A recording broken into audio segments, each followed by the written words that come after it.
Buenas and buenas noches. This roundtable hearing being conducted by the Committee on Education, Public Safety, and the Arts, and it's being called to order here at 6:18 on a Thursday evening, Chamorro Standard Time. Notice of the hearing was disseminated to all local media outlets on April 6, 2023, with a second notice provided on April 11, 2023. Notice of the hearing was also made known on the Guam Legislature's website and the Government of Guam Public Notices portal. This afternoon, the committee is holding a roundtable hearing to discuss the Guam Department of Education Division of Special Education with the following items on the agenda: the hiring, training, and retention of one-to-one aides, therapists, and faculty, special education classes, compliance, funding and procurement, accessibility, safety and facilities, assistive technology, transportation, busing, IEPs, secondary transition plans, curriculum for special education teachers, and legislative assistance, and last but definitely not least, public comment. I would like to welcome my colleagues joining us today so far. To my right, Senator Jesse Lujan. To my left, Senator Sabina Perez. I'd also like to welcome our community partners. Again, overwhelming show of support here. The packed house at the Guam Congress Hall, the People's House. We do have the all-stars from the Guam Department of Education. I also see there are a bunch of board members here, to include the chair, Mary Okada, the vice chair, Ms. Maria Gutierrez, and of course, board member Peter Alexis Ada, also acting superintendent Judy Wampat. And it would probably take me all day to just reel off the who's who of people who are in attendance. But most especially want to thank the special education stakeholders. I know we have a lot of parents, family members, guardians, what have you, who have been really overwhelming in reaching out to the committee and providing us with their many concerns relative to the Division of Special Education. I'd like to now go over the general rules of conduct. Individuals testifying shall first be recognized by the chair.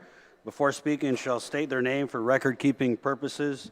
Questions and testimony shall be confined to the substance or nature of the agenda. Personal inference as to the character or motive of any senator or individual testifying not permitted. The chair of the committee may order the removal from a hearing any member of a legislator in Guam who fails to observe proper decorum pursuant to the 37 Guam Legislature's standing rules.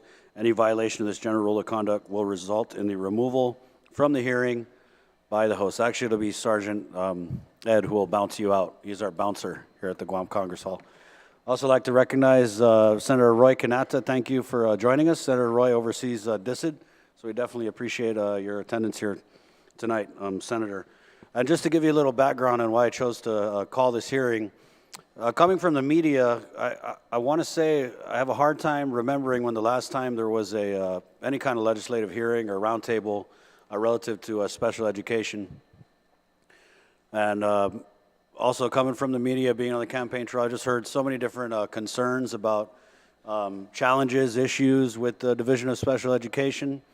And I definitely wanted to hold a sit down with, and not an oversight hearing, and this is a roundtable because, I'll be honest with you, in hearing about all the different concerns, and there are many, I think that we need to first assess, and I don't want to sound naive here. I know that, again, we're facing many challenges, but from my perspective as a freshman lawmaker, I want to come in and I want to sit down with everybody and sit at the table and find out what the issues are so that we can move forward to address them, whether that's through more hearings, oversight, or, proffering of legislation that could hopefully make things easier for some of the challenges and concerns facing the division and the stakeholders.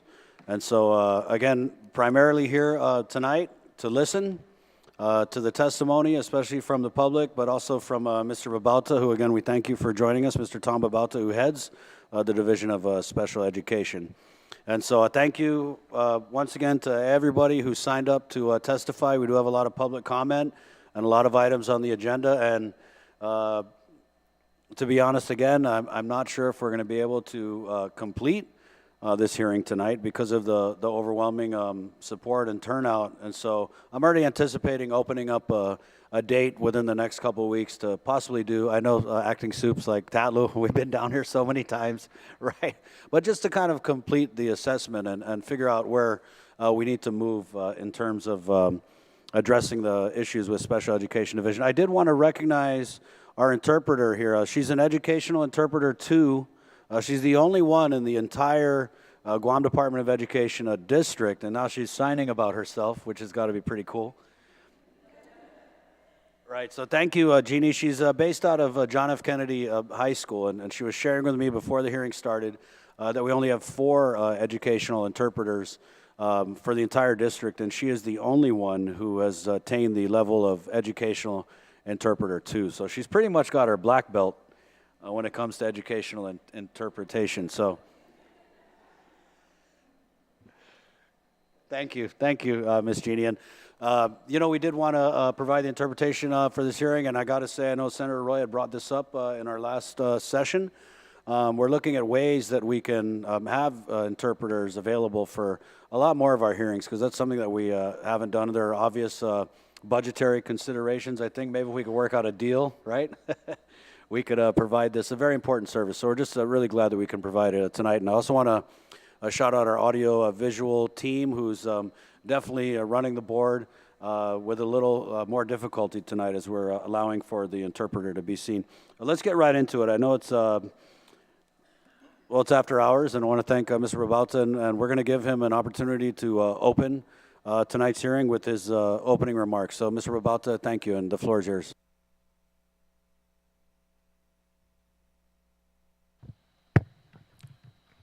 Right, thank you, Senators, for having the Division of Special Education here to give our testimony and give some feedback. So, first and foremost, I want to point out a couple things. I want to put things into perspective.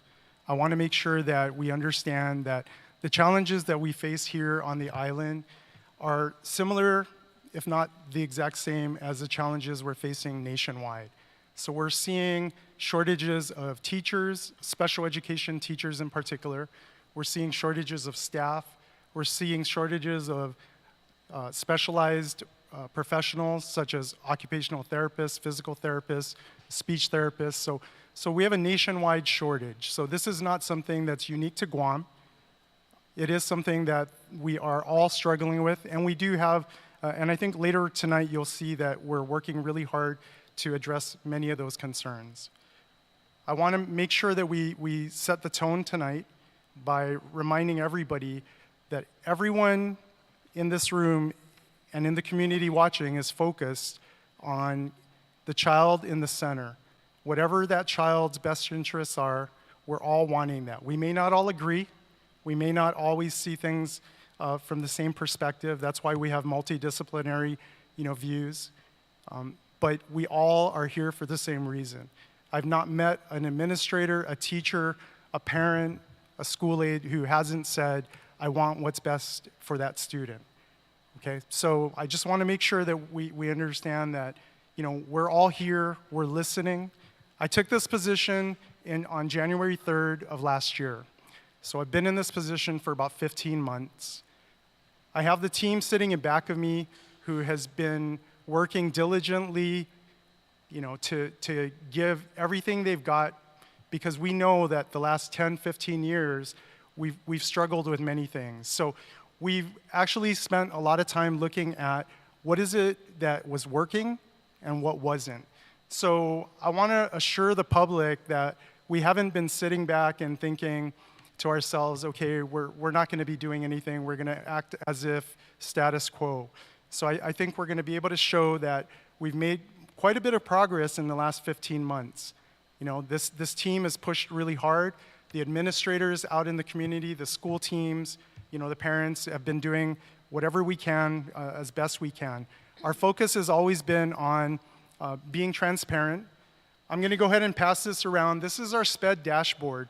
We're the only division in DOE, so let me pass this around. We're the only division in DOE that has our dashboard that is live. There was a big push about a year ago from the board, and they asked for the divisions to put the dashboard live.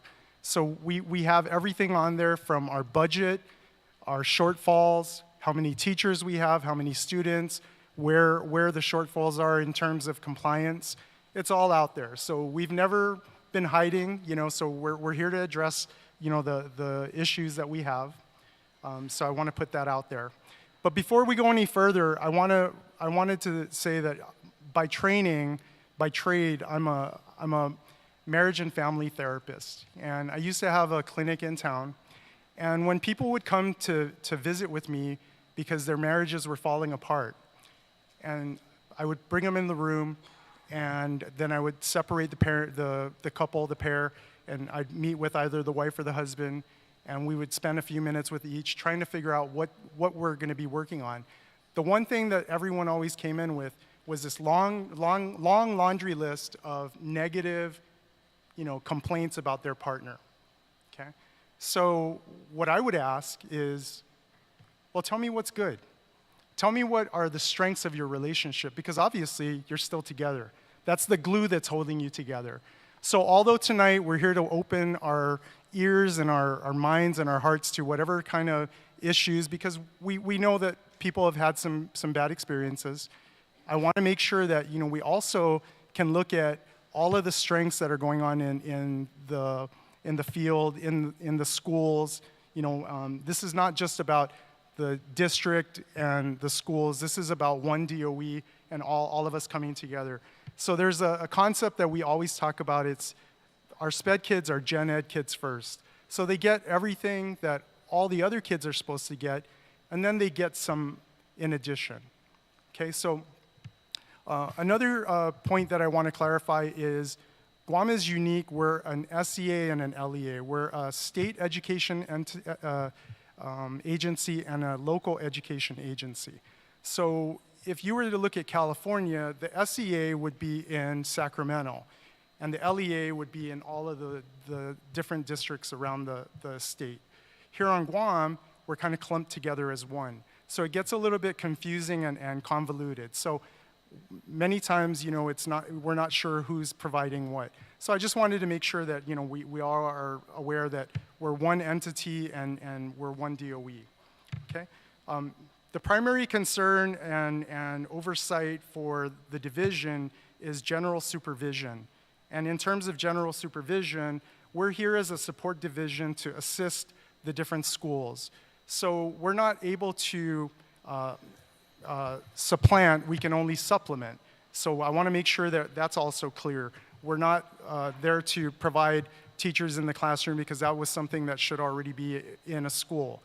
Now, if you have additional services and supports on top of that, then that's where we would come in to augment. Okay, so those are some of the things that I wanted to kind of clarify. We're here to listen. We're here to be open to feedback, but I want to make sure that it's balanced, that everybody's respectful, and that we are all looking out for the best interests of the student in front of us. So I'm going to try to keep this as short as possible, but I do want to highlight a few things that will help us tonight. So right here, I tell some stories when I interact with folks, and I was trying to recruit somebody back into the division, and she was asking me, what are you doing? What's different now than 10 years ago when I was there? And I said, well, we're working on all of these things. And she says, well, how exactly are you going about that? What's the process? And so I was kind of breaking it down, and she says, wow, that kind of reminds me of Noster's model. And I have it here. So in terms of Noster's model for managing complex change, you need a vision, you need skills, you need motivation, you need resources, you need an action plan, and that equates to change. If you're missing a vision, then you get confusion. If you're missing skills, you get anxiety. If you're missing motivation, you get resistance. If you're missing resources, you get frustration. And if you're missing an action plan, you get a lot of false starts.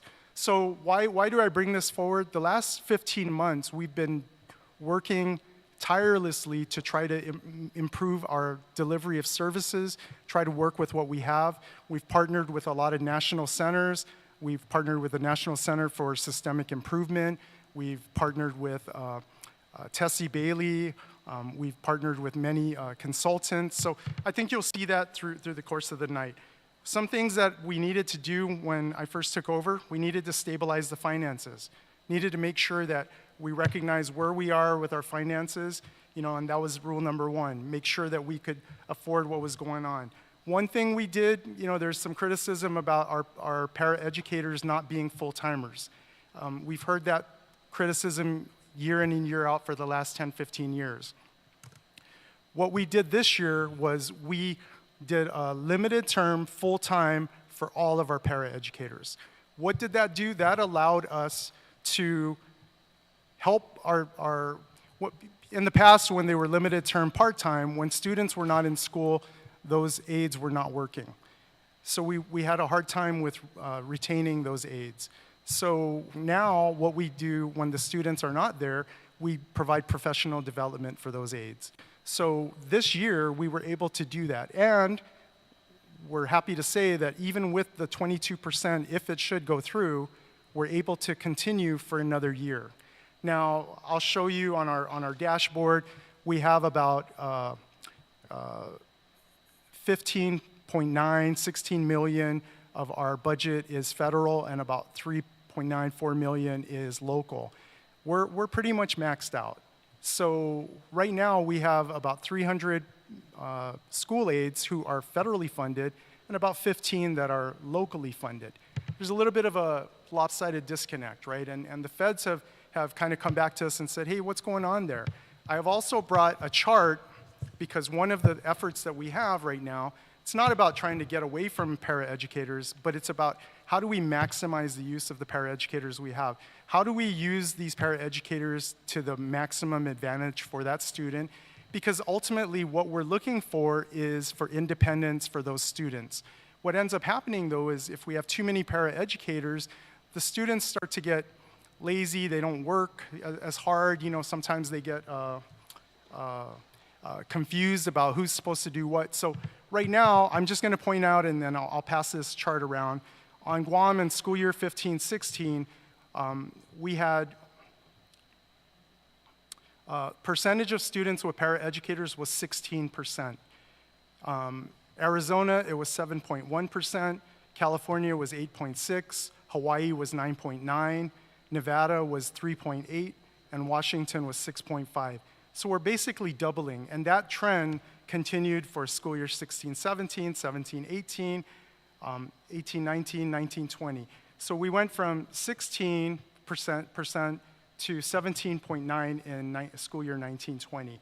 So which basically doubles the rest of these states here. And this is kind of the trend that we're seeing. So we use aides differently from the rest of the country. So what we did this year was we're reevaluating how we utilize aides. We're reevaluating, instead of a full-time one-to-one all the time, we're doing an assessment to determine when do you need an aide, what would the goals and objectives be for having that aide, how can we look at that aide assisting more than one student.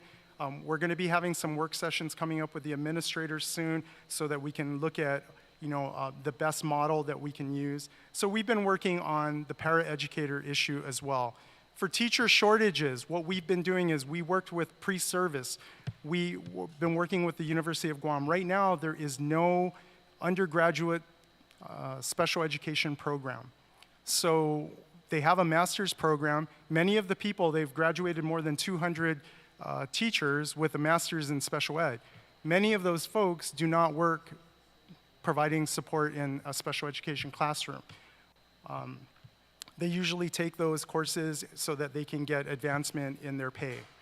So what we're trying to do, we have a cohort of 8 to 12 that we're going to be supporting this coming fall, where we're going to be supporting up to 6 classes for someone with a degree, and we're looking around to see who would be interested in working with special needs kids. We will pay for that, and then they can go ahead and get certified.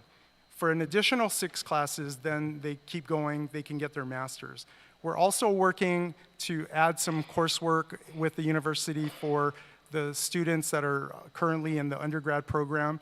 We're not looking at a full special ed class yet, but we're kind of working towards that. So we've been working with pre-service.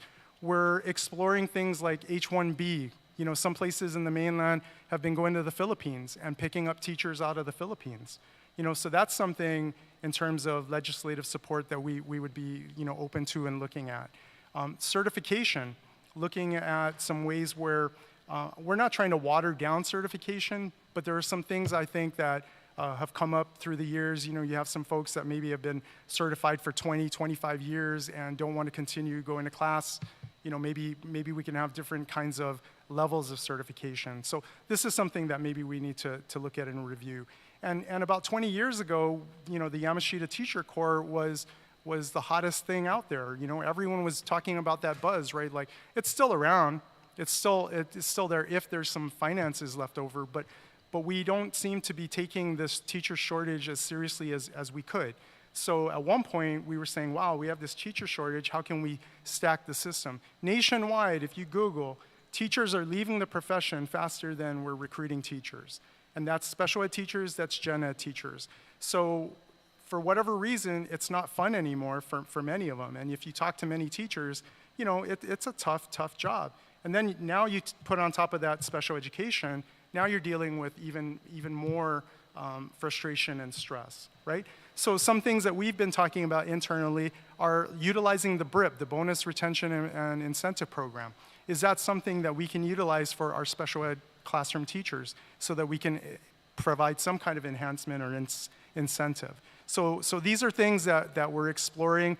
We're looking at anything and everything that we can to try to get more teachers on board. We were sending out a team last month, but the trip fell through because the people that were going to go out on this recruitment trip had some issues, personal issues.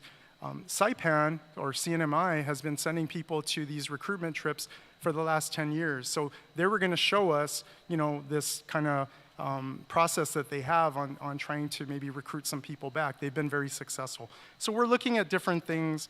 We've switched over from just a regular model of providing support and technical assistance to a coaching model. That's consistent with CNI under Deputy Joe Sanchez, and it's consistent because we know that it works. Coaching works. Teachers are leaving the profession saying that they don't get meaningful professional development. They don't feel supported. So we at Special Ed have converted over to a coaching model. So that's something that has happened in the last 15 months. Let me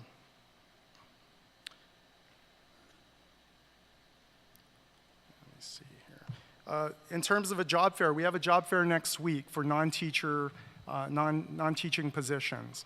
We've done this in the past where when we have these shortages, HR has been able to do on-the-spot interviews, and we could even look at hiring and making recommendations instead of the issue where they come in, submit their documents, have to wait till it gets vetted, and then they get interviewed and then selected. We've been able to do on-the-spot interviews and make these recommendations real-time because these are entry-level positions. So these are some of the things that we've been working on. We've been leveraging local resources. Something I know it sounds like I'm ADHD, probably because I am. So real quick, I met with DYA last week. Last year, we didn't have very many students, if any, that were able to access the job training program. So this year, we met with DYA, and they're super supportive. We have 25 slots up to 100 slots specific to kids with special needs that they're going to give us without, where we're going to work with them through the school to do the application process. They're going to get paid like their typical peers, whereas in the past we haven't seen those kind of things. So we have a lot of these pockets of really great stuff, and we're really trying to move forward as a system, to grow. So I'm going to go ahead and stop there. I know there's a lot of other partnerships that I can bring up, but maybe I can go line by line here on.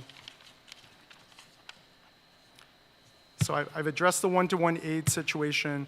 For therapists, what we've resorted to lately is to augment the therapists that we have here locally, we've reached out to a company, and it's not as ideal as having someone face-to-face, but it is our good faith effort trying to get as many of these resources. So we have speech therapy and occupational therapy, as well as the assessments that are online for some of our kids. I'm not really sure what you mean by faculty, but we can circle back to that if that comes up. Special education classes, did you have anything in particular that you wanted me to address with that, or we could wait till okay. Compliance. So compliance, every month the administrators, the school gets a report card. And those report cards, again, are on our dashboard, and you'll be able to see in terms of overall IEPs. Typically, when we say that there's an issue with the IEP being late, every year you have to have an IEP at the anniversary date. Every 3 years, we need to have a reevaluation. So we're being monitored by the federal government based on our grant. So these are things that we submit on a yearly basis. So based on that, from time to time, a school may, for whatever reason, miss the deadline in getting those IEPs in place by that 1 year mark. We take that very seriously. So when we send in these reports to the federal government, we have to show that we drill down the data, and it's actually by case in many instances. So when we show that there's something that is not appropriate at a school, what we did this year, or this past 15 months, is we assigned a leadership person from the SPED leadership to partner with the school, because there's 1,000 things going on at the school. So it's going to be that individual's responsibility to partner with the school so that we can address line by line all of the areas of non-compliance, bring it into compliance, and then we move forward. For 2021, we were able to meet 100%. We still have some outstanding from 2019, 2020, and 2022. But those are areas that we are working on. Funding and procurement. Funding, mainly we get federal funding. We would love to get some more, on the local side. We recently picked up 6 buses. 2 of them are from the local side, but we don't always get, that ability to get, busing from the local side. So one thing that we were struggling with in terms of procurement, when we would send things down to the procurement office, DOE is the biggest agency out there. So what we were finding was we were getting things bottlenecked. We met with the procurement office at DOE, and now we have somebody specifically funded by special ed, only works on special ed procurement, so we don't have any issues for our procurement. I know that doesn't work for all the other areas, but we do need to, kind of take care of our section there. Accessibility, safety, and facilities. When we received all of this funding from ARP, there was an assessment of every school, and every school was going to be brought into compliance in every way, and using that ARP funding. If there are specific things that come up, we can, with prior approval, request for some minor construction projects like ramps or other things like that, but we would need to be made aware of that. Let me just cut in, sir. So in talking about accessibility, safety, facilities, I know that the acting soup had said that they'd gone around, and right, it's no secret, there's a whole big binder of all the different projects. But when I was looking through that, it seemed more like just general safety and facility issues. Has your team conducted like a SPED-specific review of facilities? Right. So thank you for asking that. So what we are doing now, so last month we started with visits to the different schools, and we have been meeting with the different teams. So we've only been able to visit 2 schools yet, but we're going to be doing a review of all of the different schools so that we can meet that. So that's not typically an area, mainly what we focus on is more the curriculum and the support services, but it is something that we're bringing to the forefront now and that we're addressing. So, more to follow on that. In terms of assistive technology, we have the assistive technology.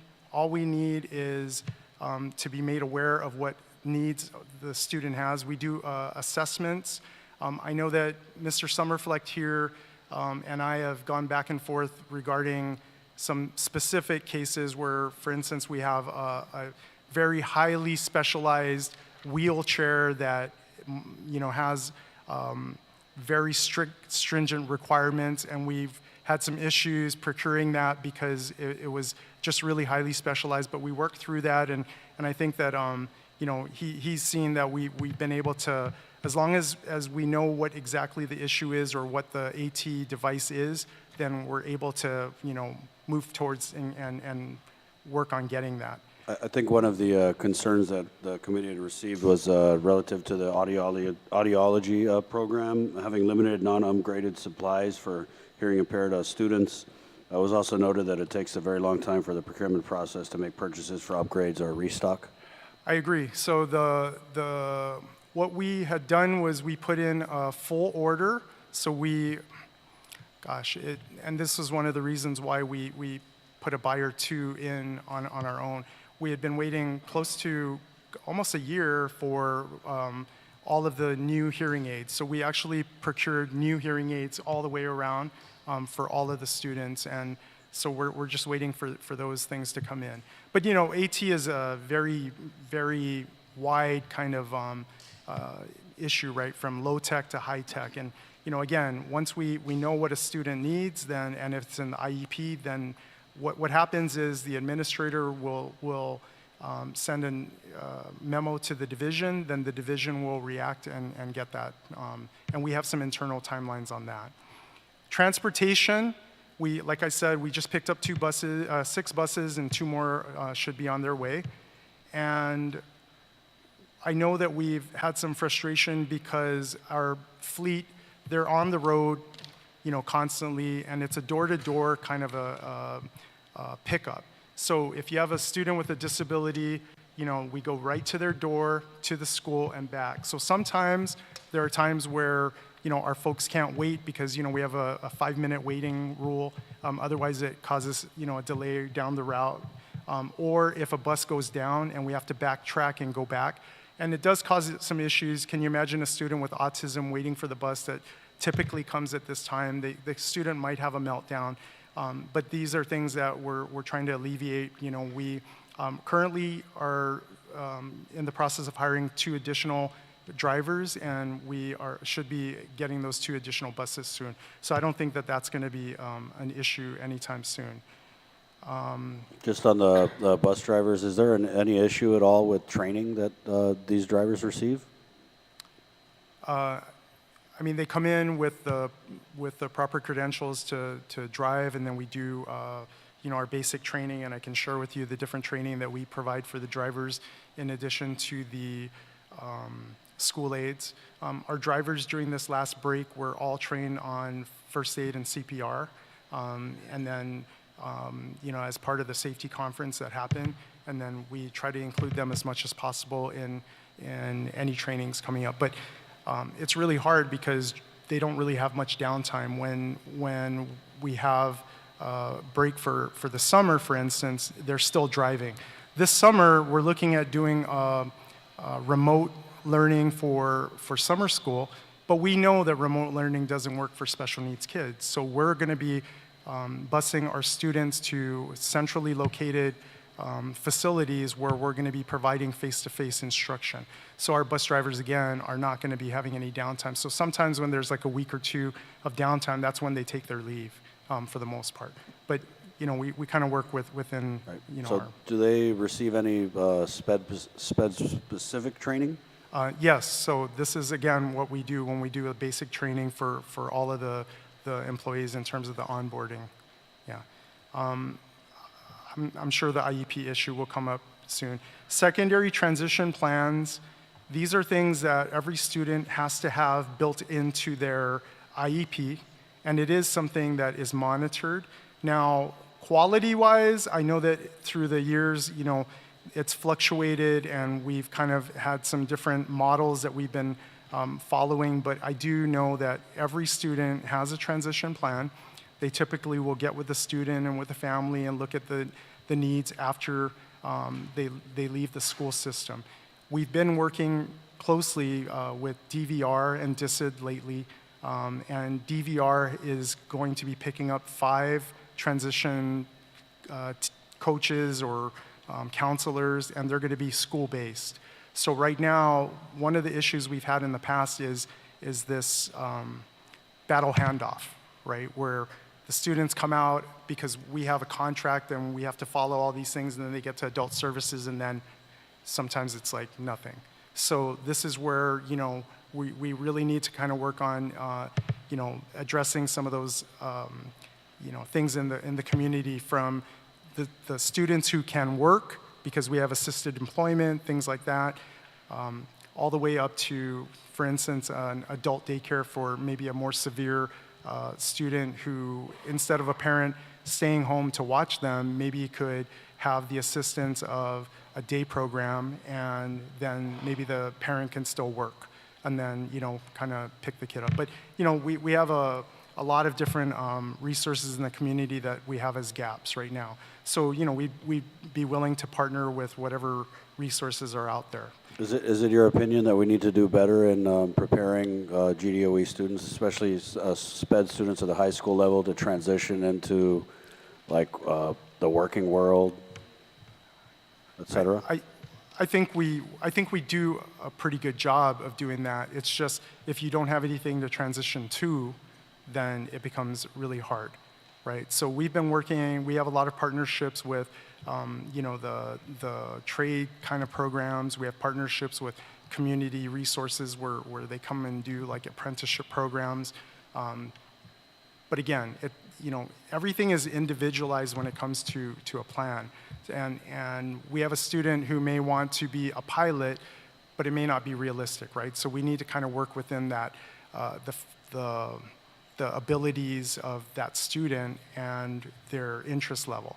And, you know, you and I both know that people change their minds all the time, right? I mean, typical kids don't know what they want to do either, right? So you're asking a 14, 15-year-old, what do you want to do? And, you know, that's a lot of pressure. So we try to work with them. We have these interest inventories. We work with them to try to develop these job skills. So we have a lot of these programs in the schools. It's just a matter of ensuring that we have all the through the life cycle. Recently, Mr. Summerfleck and my team, we partnered with the DD Council, and we did a training on transition plans as part of the DD Awareness Month. And these are things that, you know, we've been trying to partner with different organizations in the community to enhance the partnerships. Yeah, that's why I asked, because it was at, we did a resolution presentation for Developmental Disabilities Awareness Month, and one of the parents had spoken very eloquently about her student, her son, getting ready to finish high school. And she was brought to tears talking about what is he going to do? Is he going to end up just staying home because there weren't resources for him? And so that's why I asked the question. Right. Curriculum for special education teachers, you know, again, these are general education students first. We follow the same curriculum. We just look at modifying that curriculum. So that's not something where we would have a different curriculum for students with special needs. And in terms of that legislative assistance, you know, I mentioned to you about like the H2 or H1B visa concept, maybe the issue with certification, maybe even, you know, we've looked at trying to do recruitment to Guam, and Guam's pretty expensive, so if people want to work here, typically in the past we've been able to provide like airfare and at least move them here. We don't have those luxuries now. So these are things that, you know, we need to look at making Guam, you know, enticing people to come to Guam if we're looking at trying to beat out some of these other areas that are offering, you know, bonuses and other incentives. So I'm going to go ahead and kind of stop there. I have other things, but Thank you. We could. Right. And I did want to give Attorney Summerfleck a little bit of time before we head into the public comment and the questions from the colleagues, and also some of the testimony the committee has received. Sir, if you don't mind just identifying yourself for the record before you speak. I've got that in my notes. Tell you who I am. Daniel Summerfleck. I'm the Executive Director of Guam Legal Services. I will try and keep proper decorum.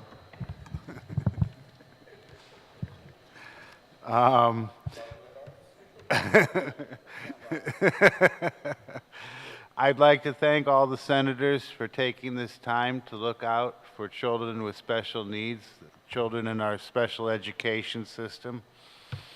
And I think the first thing that I would like to bring forward is special education is all in our schools. It's not in a resource room. It's not in one-to-one aid. It should be throughout our educational system.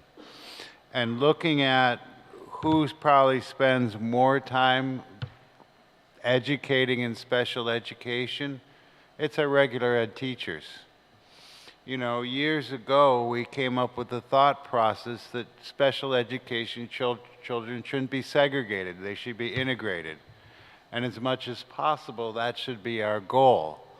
That becomes very difficult if our regular ed teachers don't know, and it hasn't been part of their education, about what does ABA mean? What does autism mean?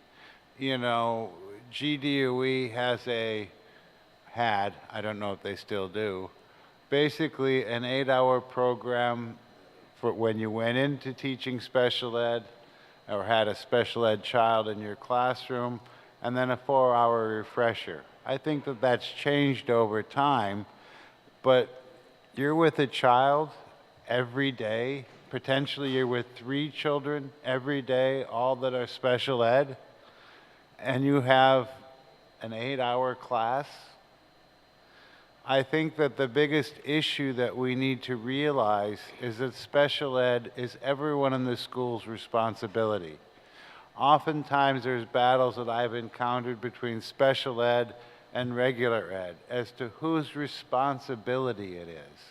It's all of your responsibilities. There are very good teachers, there are very good special ed providers, there are very, very good practitioners working at our schools. We need to recognize, and this is an old issue for me, one-to-one aids is done.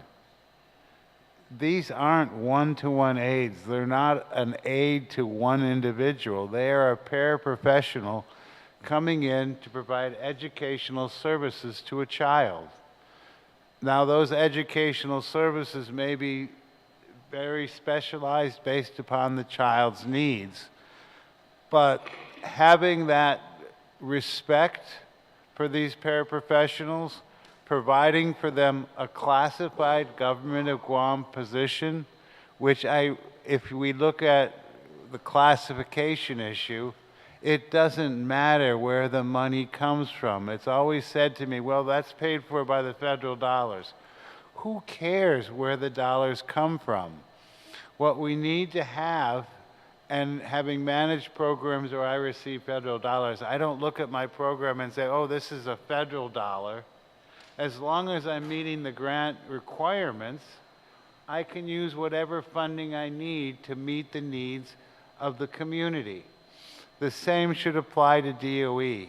Forget federal dollars. Forget this is a federal dollar and we only have so many of them.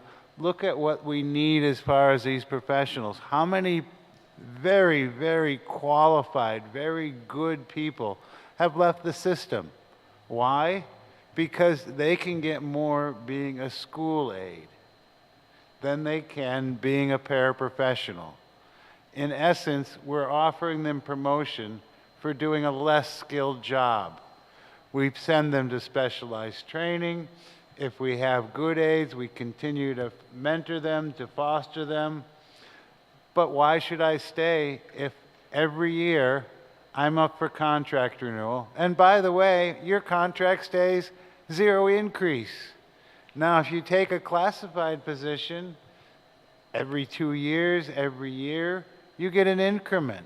If you have additional certification, like the teachers have, and that was kind of what Tom was referencing. For teachers, you advance in the teacher pay scale by the number of degrees you have. When you get a master's, it's not a question that you get a promotion. It's just automatically set into the classified system. We should do the same with these paraprofessionals who are, in many cases, 80% of the child's education. The second issue that I would put forward to you is therapists. Let's put a licensure requirement into some of these positions. If you're going to be a school psychologist, be certified as a school psychologist. If you're going to be a autism paraprofessional, get the classes, get the training, not only on the internet. And this is where I separate from modern society. I still remember Miss Towie walking around with the paddle on the playground, you know, and we were supervised. If your shirt tails were out, Miss Towie was on top of you in a heartbeat.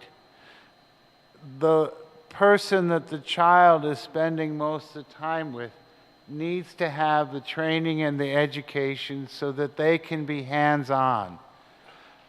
For special education, we experimented, and I say experimented because I think everyone involved was experimenting with virtual.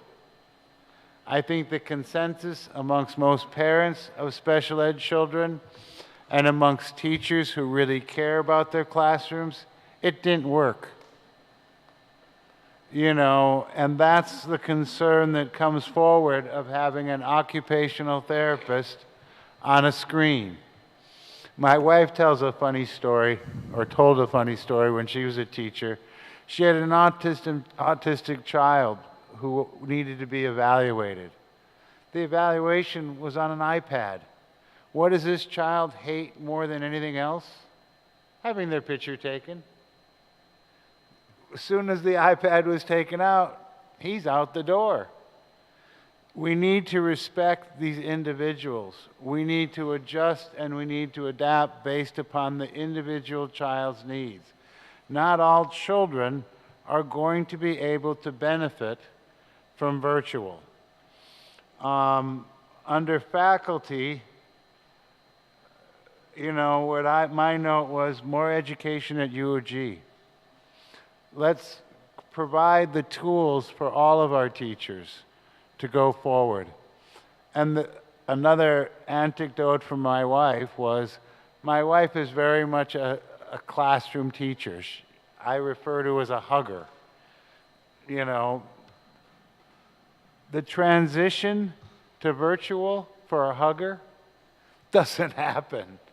You know, thank goodness they had one student teacher amongst her grade level, because that student teacher had gone to UOG, is going to UOG, had a class on Google Classroom, and was prepared much better for virtual teaching. I use as an example that this can be done in our education program. There are teachers that are not going to have the skills that the younger teachers coming into the school system have. But in a good system, all those skills are shared. I want to move forward, and I want to bring up three more points. I don't want to hog the mic. Special ed classrooms.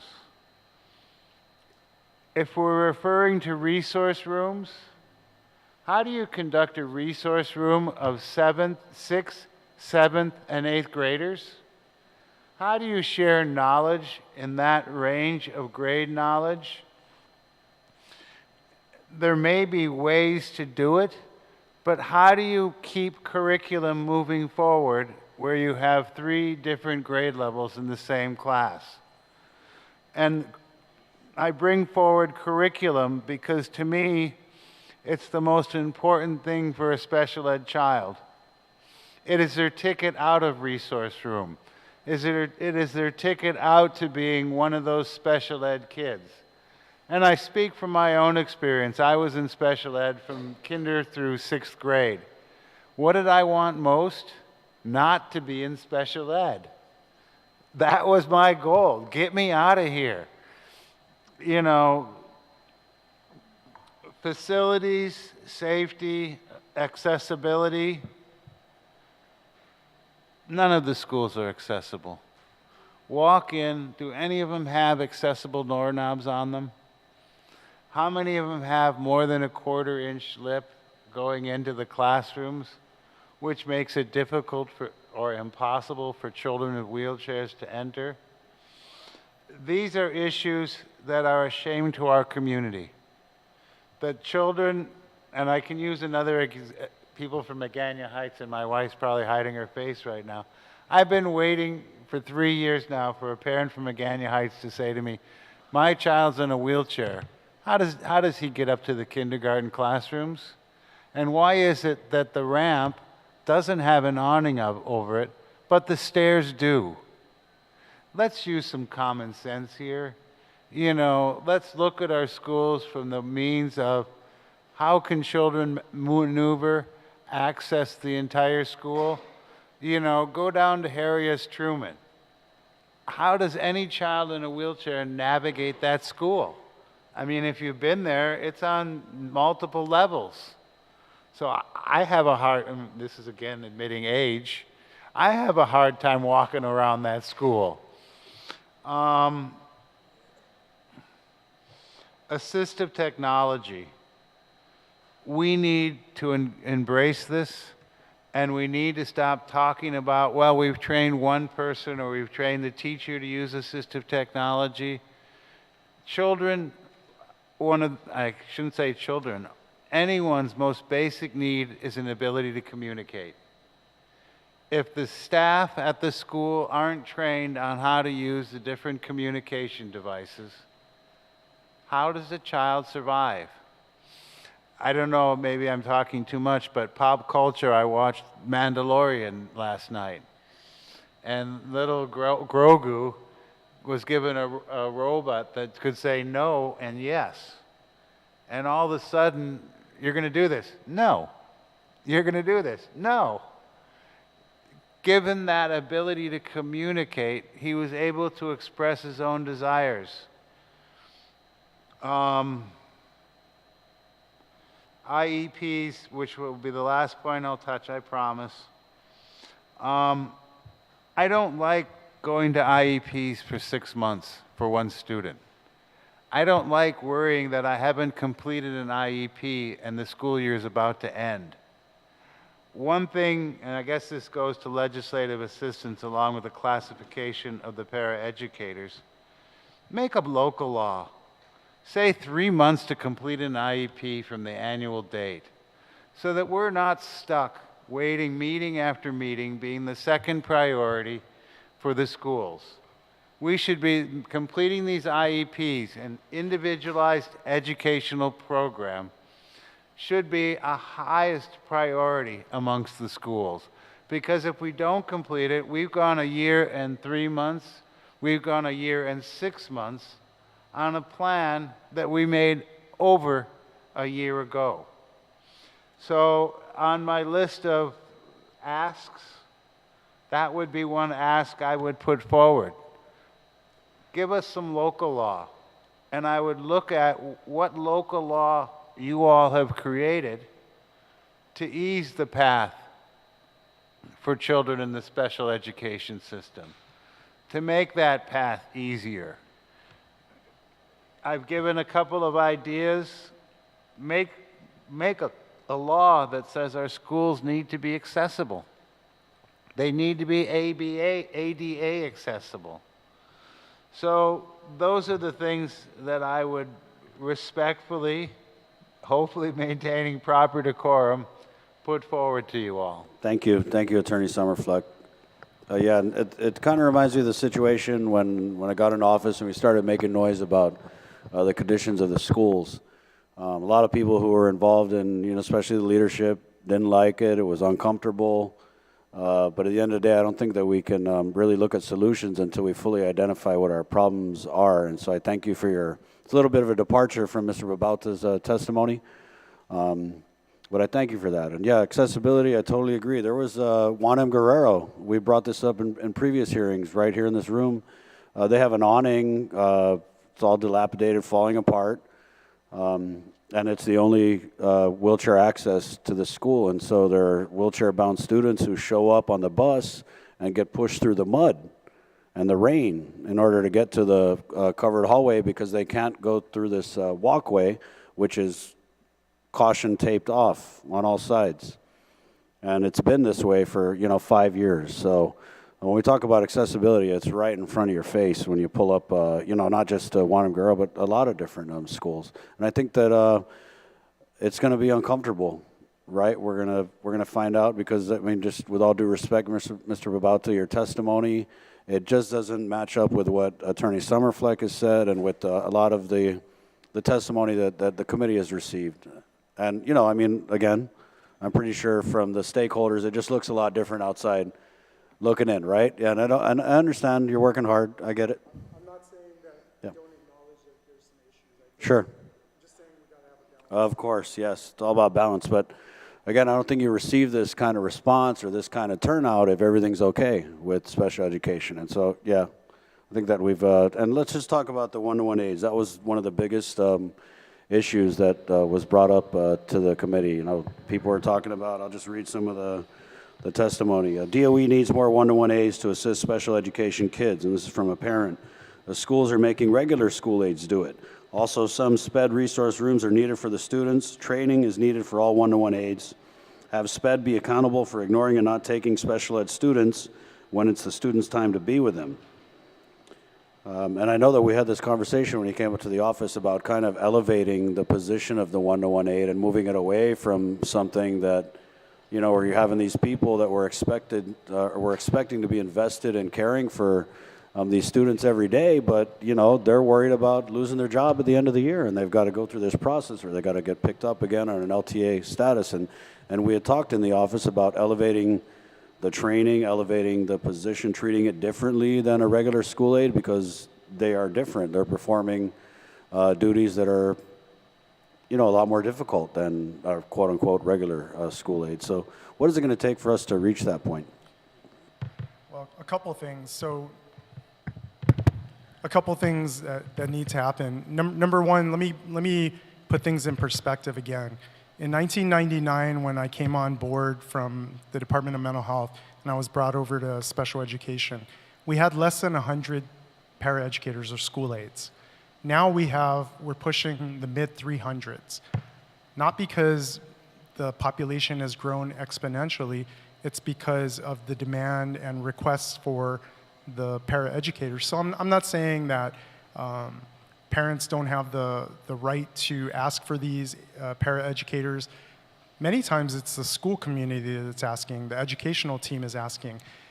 And in some cases, it's valid 100% one-to-one, you know, hip to hip.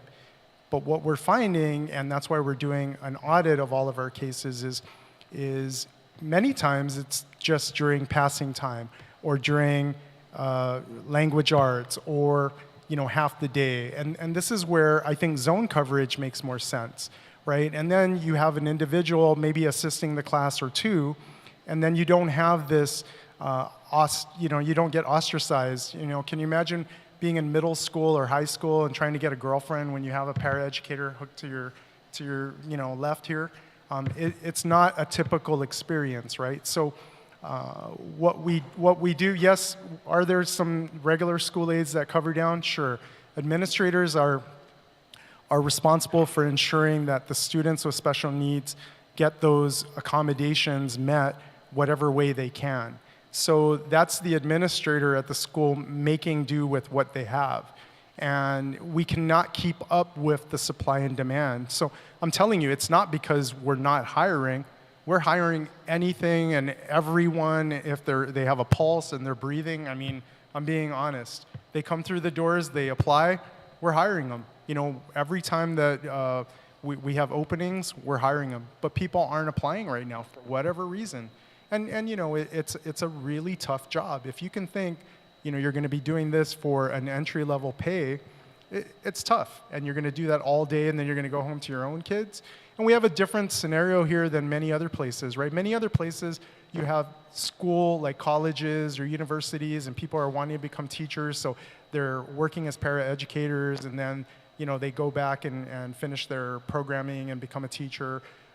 For Guam, this may be your career, right? You might be doing that not just as a job, but that's your daily income.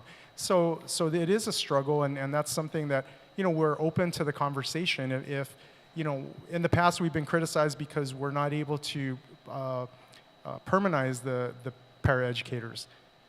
But you and I both know how expensive it is. On top of just the regular salary, we've got about 28 to 30%, on top of that, and with the numbers that continue to grow, it does become financially tough for us.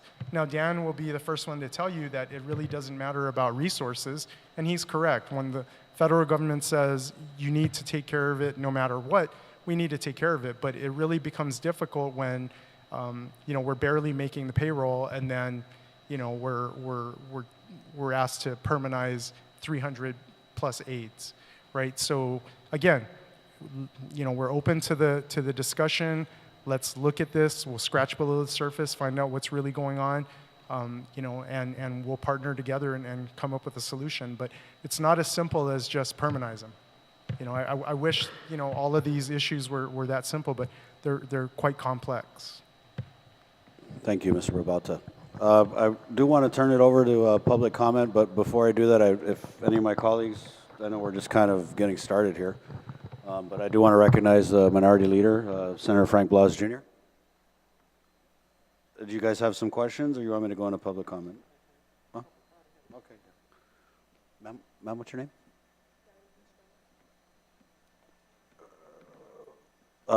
Which of these sheets is the first one, guys? The top one?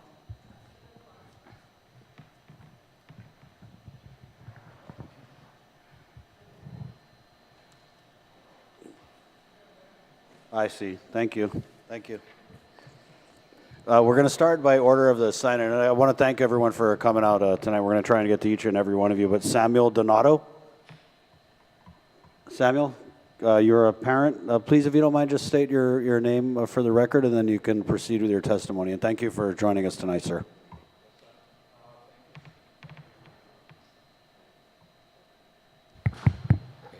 Thank you, Senators. My name is Samuel Donato. I'm from the village of Santa Rita, and I'm a parent. And I acknowledge everything that Mr. Babauta and Attorney Summerfleck has said, because a lot of the issues that I have concern what was brought up. I'm here out of frustration with the system. And I have my eldest son, he's 12 years old, and he has special needs. He was a dominant twin, and we lost his brother in his mother's womb. He was born with a condition called hydranencephaly, where the front and the side parts of his brain did not develop. The doctor said he may live a few days, a few weeks, maybe 6 months, maybe a year. They also said that he may not hear or see. He does hear and see, but he doesn't talk. He doesn't walk. The global term for his condition is cerebral palsy. That's the global term for it. Our son is 12 years old now, and he's a blessing, and a blessing to the people who know him and have taken care of him. He's non-ambulatory, doesn't talk, he's on a feeding tube. He started school at Harry S. Truman from Head Start to 5th grade. He's currently in Ocean View Middle School in Agate in the 6th grade. He's highly allergic to dog and cat dander, molds, mildew. He has eczema, and his condition is considered extreme.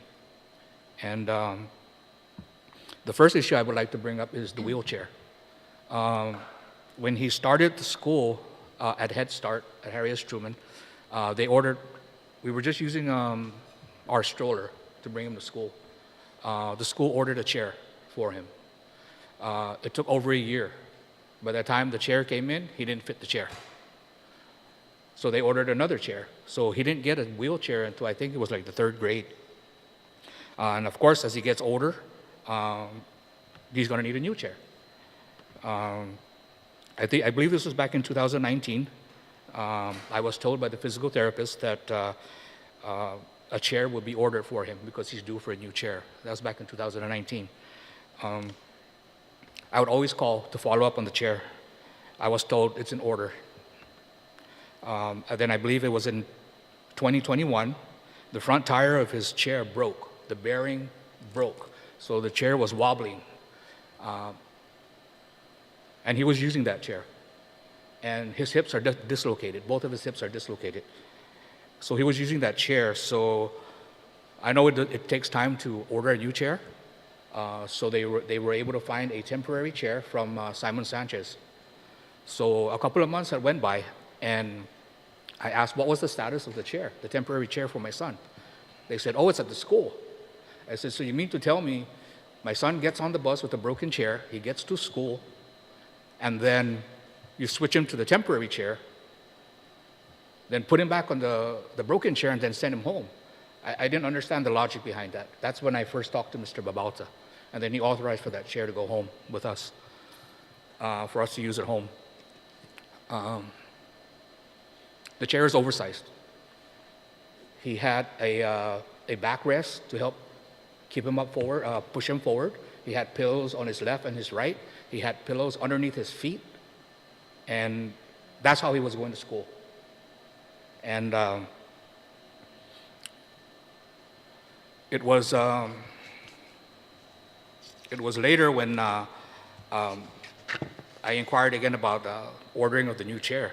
Then I was told that actually the chair's been in storage since 2020, the summer of 2020. But it came without cushions. So I said, okay, let's order the cushions. I'll wait again. I waited a few months, then I was told the manufacturer no longer makes the cushions. I said, okay, let's order a new chair. So it's in order, it's in order. I got tired, I got frustrated. That's when I went to Guam Legal for assistance, to look for an advocate to help fight for a chair. So Attorney Summerfleck here assisted us, and he asked me what do I want to do, because I gave him the breakdown on everything that was happening, because there was also issues with the paraeducator. And he said, we could take this to court. Is that what I want? I said, no, that's not what I want. I want my son to have his paraeducator, and I want a wheelchair. That's all I want. What had happened was we came to the resolution. We did a resolution. The resolution was by Friday, this is last year, by Friday he'll have an extra paraeducator, and the wheelchair will be in order and will be here by December 15th, at approximately December 15th. Attorney Summerfleck and I, we decided that let's give them until January 1st, to the beginning of the school year, and we'll wait. So we waited. The wheelchair came in, oversized, 3 times bigger than what my son is. I have pictures and videos that I could show you guys or provide. Then I got all kinds of things about measurements, and we need a specialist and all that. Then the specialist came in. They hired a specialist to come do his measurements. It so happened that I was at the school at the time that specialist came, and they were getting the measurements for my son. So I said, okay, I'll wait again. It's April, and as of today, I spoke to the CRT at Ocean View Middle School, and she said that as per Celine, the wheelchair is in procurement. I said, wow, it's still in procurement. So the chair that he has right now is oversized, and because of his condition with cerebral palsy, he requires a 4-point harness to keep him sitting up straight. All he has is a strap that goes around his chest, and he's loaded into the bus and taken home, or taken to school and taken home. I believe that's a big safety concern because of the type of harness that he's using. It's not a harness, it's just a strap across his chest. It's very frustrating on our part, and I know that specialized wheelchair is what Mr. Babalta was talking about. That wheelchair is for my son. He requires a specialized wheelchair. His hips are dislocated. He needs the one that reclines, and just a special harness and everything. But to this date, he does not have the wheelchair. And if the status is still at procurement, I would just ask again, Mr. Babalta, please help my son. That's all I can say is please. I don't know what else to do, concerning that wheelchair. And that came from the CRT and Celine concerning that. The other issue, one of the issues is the paraeducators. When my son first started at Truman, he was given a paraeducator. So like for the first 4 years, the paraeducator would change. Every year it will change. And I said, we need a little bit more consistency because my son has a feeding tube. He won't eat with anybody. Nobody can just feed him and take care of him. He needs to know the person. So the biggest part with my son concerning the paraeducator was transition from school to school, which he did from Harriet Truman to Ocean View Middle School. He did a transition without a paraeducator. So nobody from the aide that was taking care of him was permanently assigned to Harriet Truman. And I was told that it's only voluntary if she wants to follow. And of course, they're not going to leave their comfort zone to go to another school. So my son went to Ocean View without a paraeducator. For the first month, my wife and I went down to the school for like 3 to 4 times a day to feed him so that he could get used to the new aide that's watching him. And that aide that was watching him is assigned to the school again. And I did share with Mr. Babalto when I went up there, we had an IEP meeting, and it was in the first part of the year, last year, and I said, we need a paraeducator to follow my son to another school. I was advised, oh, don't worry, we have enough time.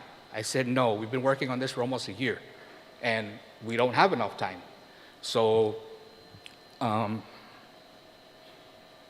paraeducator, the importance is, like I said, the feeding and everything to follow my son and feed him. So concerning the paraeducator, actually with my son, in the IEP indicates he requires a 2-to-1. That's how extreme his condition is. It's not a 1-to-1, it's a 2-to-1. The IEP team discussed that issue about a 2-to-1 back in 2019. From 2019 until he transitioned over to the other school, he never had a 2-to-1. And, you know, that's not in compliance with the IEP.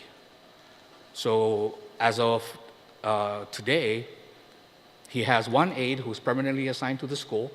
The second aide, she can't tell me if she's assigned to my son. And I did share with Mr. Babalto when my son was at Harriet Truman that if you send an aide down to the school, the administrator is going to use that aide to complete the daily operations. So they're going to use that aide wherever they want to. So not necessarily for my son. So I said, if you're going to send down an aide for my son, you need to specify that this is for, you know, my son. So he does have an aide now, but the aide, I asked her, I said, are you permanently assigned to my son? She can't answer that question. So I don't know if that aide is actually assigned to him. The school year is almost over. My son was due for a IEP reevaluation in December. It's April. It hasn't happened. We spoke to the CRT, and she said she will schedule the reevaluation this month in April. So, you know, that's another ongoing thing. You know, in Ocean View, I know the concerns were the molds and the mildew at the school. My son is highly allergic to dog and cat dander, molds, mildews, all those things. So what do I do with my son? They were supposed to shut down the school and then move to Southern, but that didn't materialize. They're staying at the school. My son has eczema, and he has parts in him that broke, he started to have sores on his body that won't go away. He'll come home for the Christmas holidays, he'll heal, go back to the school, boom, it comes back. Even with the Easter break, he started to clear up, he's going back to school, boom, it's coming right back again. So what do I do with my son? Do I stop sending him to school? Or what do I do? So, you know, that's another issue. I know the issue of LES. I was advised that they may shut down that section of special ed. I'm not sure about that, but I just want to say that LES is very important to my son, especially with... Sir, LES? The Leisure Education Services, I believe. It's called LES. Yeah. That's a very important aspect for my son because of my son's condition. Academic, he's not there academically because he can't talk. But leisure education is something where, and I know it's out of the jurisdiction of the Department of Education, but the pool, the swimming pool, he was brought to the swimming pool, and for my son's condition, when you put him in the pool, it just relaxes all his muscles, and he just becomes buoyant, and he moves in ways that he's never moved because of the benefit of water therapy. And you know, that's something that I would really appreciate if it was looked into. Another thing when it concerns water therapy is it's an ADA compliance issue. When he was in Harriet Truman, We wanted accessibility for him to push his wheelchair on top of a sink and wash his hands, because that's just water therapy. I made the complaint, and compliance responded to me that there is an ADA compliant sink in the boys' restroom. I took a picture of my son with his wheelchair and said, it may be compliant for other people, but it's not compliant for my son because he doesn't fit it. So what Department of Education said was they're going to install a sink in the resource room so that he could push him in the wheelchair and wash his hands. When maintenance came to look at the room, they said they couldn't put the sink on the wall because it's heavy and the wall is weak. And to this day, my son left Harriet Truman, and I believe up to this date, there's no sink installed. So we had comply, but not comply. It really, I don't understand. I haven't addressed that issue with Ocean View Middle School yet because I'm waiting for the reevaluation where I can bring that issue up.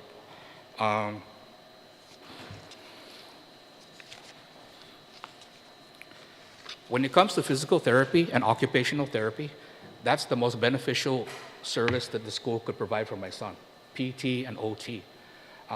He didn't receive PT until I believe he was in the 3rd grade, and then it was on and off because they didn't have a physical therapist. And he was receiving therapists from an outside clinic. Occupational therapy wasn't happening. So every time he missed physical therapy, we were told, oh, compensatory time, we'll compensate it later in the year. Guess what? When summer comes along, there's no PT. So, that's a big thing for us because that's the most beneficial for him.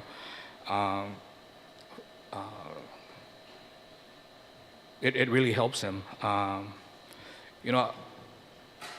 This issue that I'm going to address, out of frustration, I went to DISIT and I asked for assistance. DISIT, can you help me? Because I'm not getting any help from Department of Education. I need help.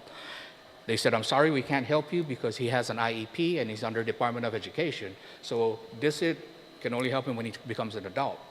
The problem there is when it comes down to Department of Education, the concern is when my son is at school.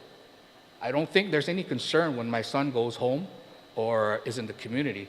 He needs a specialized wheelchair that we don't have. We take him to church, we take him to the malls, and we take him out. So I asked, can we get a wheelchair that's collapsible where we can take it with us and take him to the malls and take him to church? Never happened. Like I said, till this date, he doesn't have a chair. And the chair that we have is non-collapsible where we can't take it with us. So my question is, who helps us at home? Who helps him when he's at home and in the community? Because DISIT can't help me, and Department of Education is only focused on what's the school. And we also need, it's like, you can't have both entities help one person, I understand that. But when it comes down to the school, if they could extend a little bit of concern to how he's being managed at home and what kind of chair he's using. I know the question was asked, am I going to purchase a Joey for my son? A Joey is an automatic feeder where you would carry it on his side and they don't have to worry about feeding him because it automatically feeds. I said, I can't afford that, but if you want to put that in the IEP, then please do, because we can't afford that. And in fact, the doctor even said, we don't need that. We'll just use the gravity. So that's how my son is fed. He's fed through gravity. I was told, oh, you go to the Lions Club. Lions Club only purchases those standard wheelchairs. They don't purchase the specialized wheelchair that my son needs. So we don't get anywhere. I was referred up to Cedars and Assistive Technology up at UOG. They have a bunch of stuff, but not for my son's condition. My son's condition is extreme. In fact, it wasn't until a few years ago where we finally found somebody who was willing to send us a shower chair that we ordered so we could use a shower chair to help him. So, in his daily needs and his daily life at home, we have no assistance at all. It's just, and I'm I'm the sole provider of my family. I'm on a retirement pension, so we're limited. But what can I do? All I can say is when it comes down, and I know it's been brought up about the paraeducators and because they were only hired limited term, they tend to change and stuff, and it's already being discussed that something more needs to be done about that. And the wheelchair that he's on, again, it's a safety concern. And Mr. Babalta, please help me, help my son get a chair, because right now I know it's not a priority because the resolution said that they'll give him a chair, and he got a chair. But it doesn't have the proper harness, and he needs a chair. And if you guys see the picture, you'll sympathize with what I'm trying to say. I already do, sir. It's really bad. I'm sorry. Yeah, it's really bad. The chair he has now, he has pillows on his side. I also have a piece of PVC pipe tied onto the chair so his legs don't dangle. And I'm still waiting on a chair. So all I can say is please help. Thank you, Mr. Donato. And just on behalf of the government of Guam, I apologize to you, and I commend you for your love and concern for your son. I don't even know where to start. It's clear that the Guam Department of Education, I mean, I have to say, they've failed you and your son, and that's caused you to reach out to other entities like DISID because you're not getting what you or your son needs from the Department of Education. And so, I don't know, Tom, if you wanted to respond to this. Sure. I'm not going to be speaking about any specific cases, obviously, right?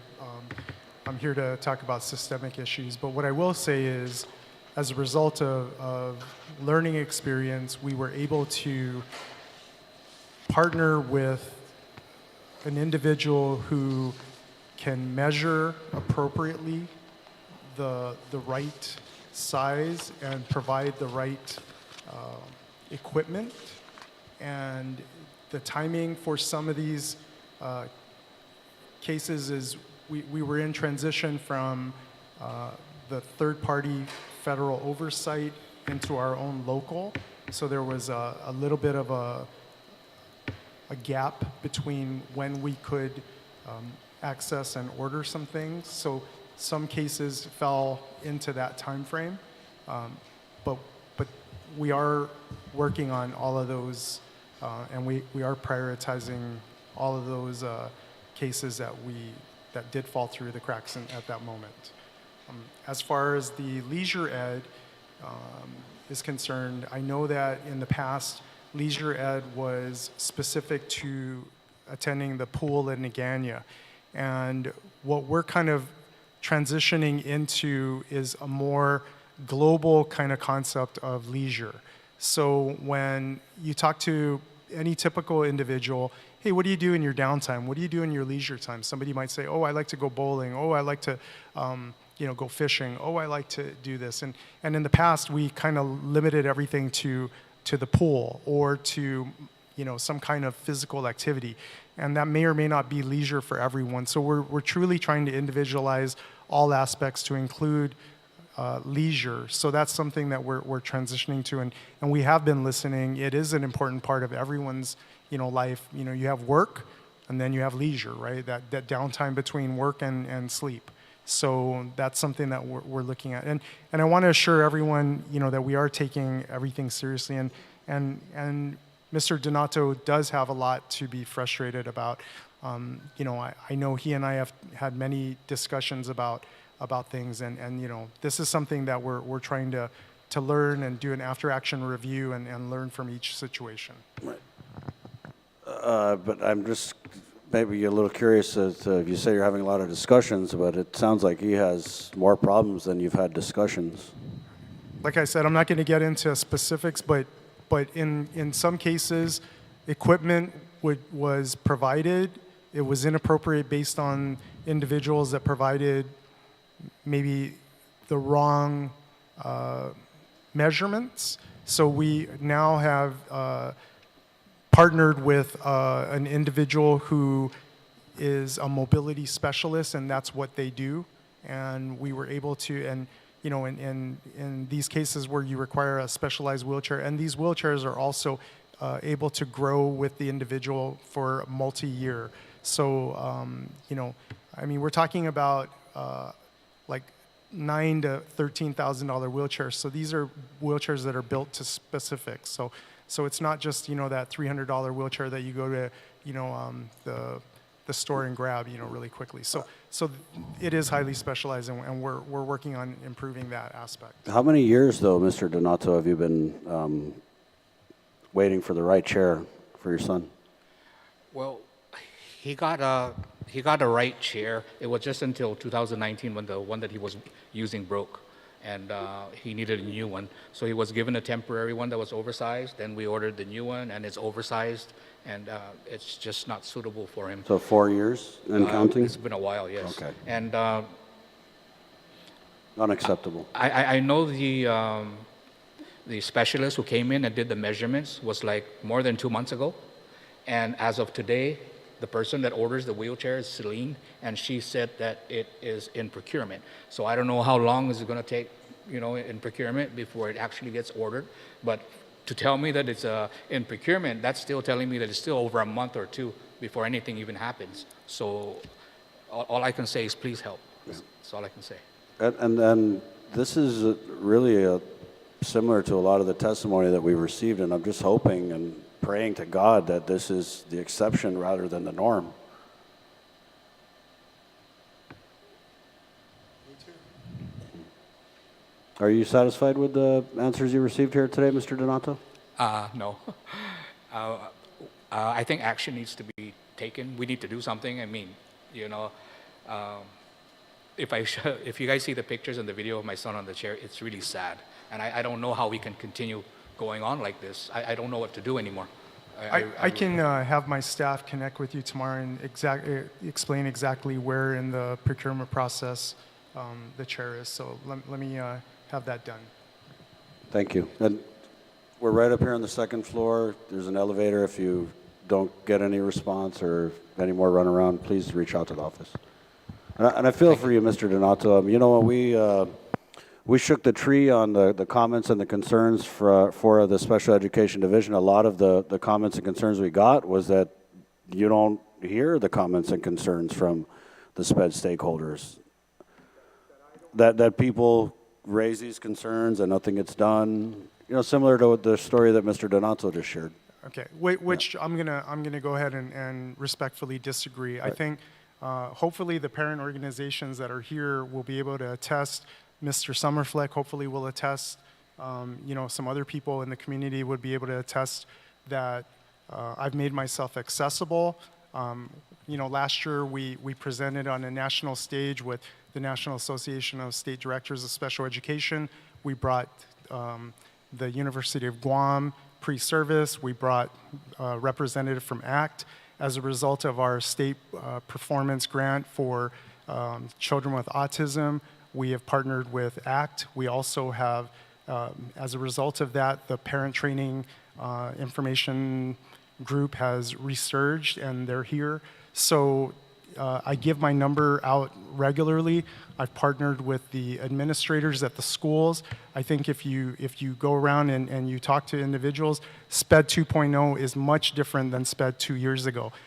Now, just because somebody has a bad experience in one area, I'm not going to say that permeates throughout the entire system. Yeah, but I will say that both can be true, that you could have, things that you're doing that are done well. But what I'm saying is that there's a lot of things going on out there, and if you have an isolated instance, then there's mechanisms in place for state complaints, there's mechanisms in place for due process complaints.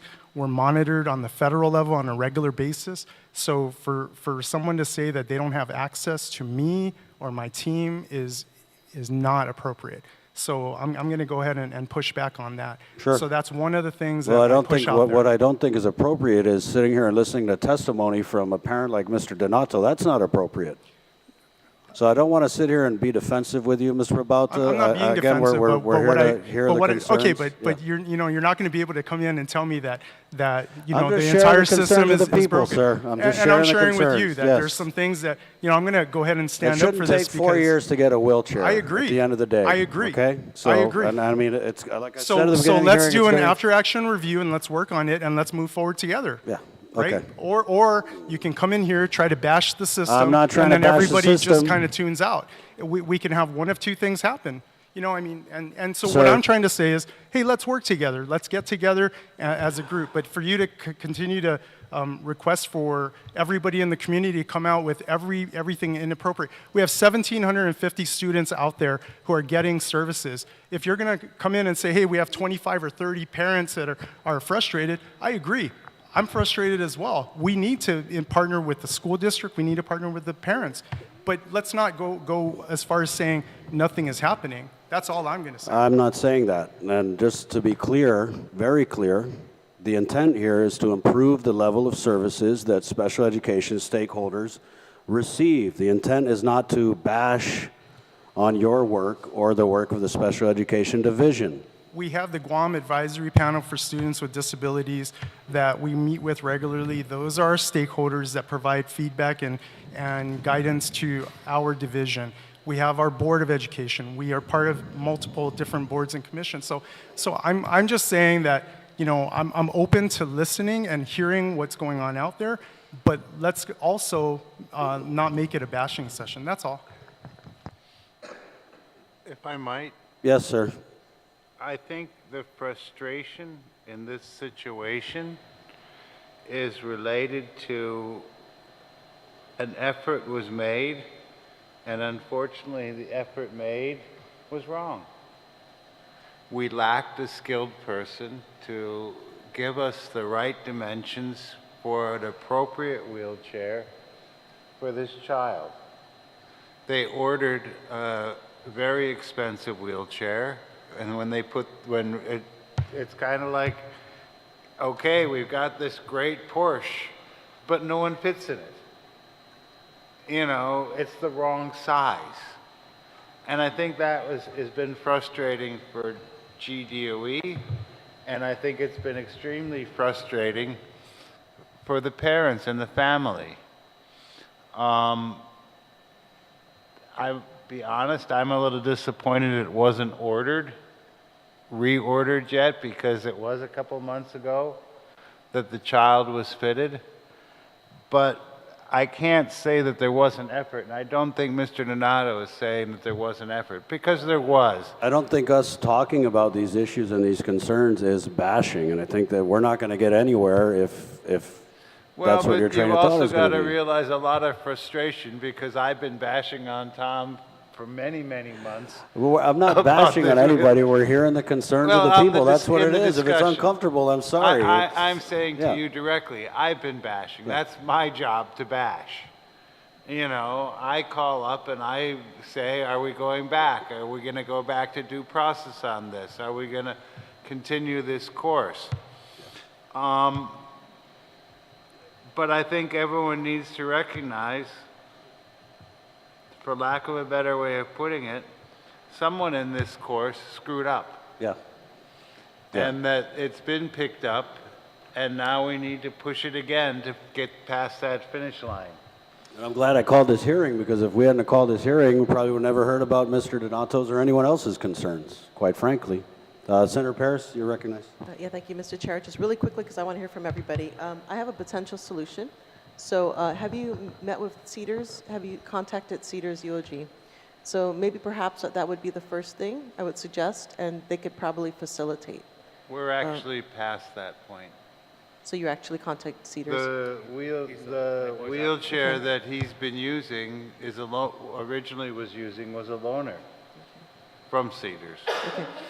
The So- difficulty that we encountered is that the person that did the measurements on the last wheelchair, that's now here on Guam, probably unusable for a number of years, or unless another child who does need it comes along, is we bought the wrong thing. And that's the reality. You know, we should have got, and we lacked, and this is the other issue that comes up on Guam.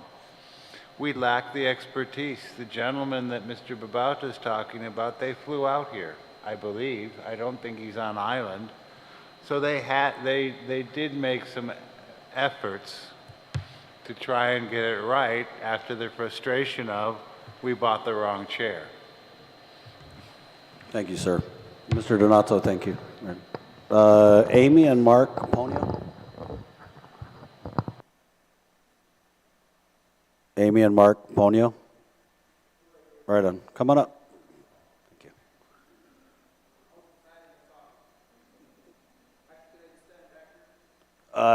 you. If you don't mind just getting a microphone. Yeah, thank you, sir. And just turn it on and then state your name for the record and proceed with your testimony. Thank you, sir. Check. So I'm Mark Ponio. I have a son that's actually on special needs. My complaint is not as severe as Mr. Knatz's complaint. It's just that for us, our son has autism. There's certain aspects of him transitioning into the school system where there's actually a downside. So for right now, he's only going 3 days of school. And the other 2 days, we're actually sending him to Hunter Speaks, which provides ABA therapy. And they're the only ones on island that do provide this therapy. This actually comes out of our health insurance and is not paid for by Guam. Our issue is that we're trying to transition him into school full time, but we've always encountered roadblocks, such as goals not being met, even though we constantly hound the teachers, hey, what's going on? And we don't get any feedback. But the good thing is for this year, which would be a positive, my son's team is actually a lot better. But there's still a lot of downside to where his resource room teacher pawns off a lot of the how am I gonna say, the objectives for the goals to be met, or to train or to teach my son onto the 1-to-1 aid, which I would think should be the teacher, the SPED teacher, all right? So we had this method where our ABA consultants, Hunter Speaks, would come in and assist, and we were getting like awesome results.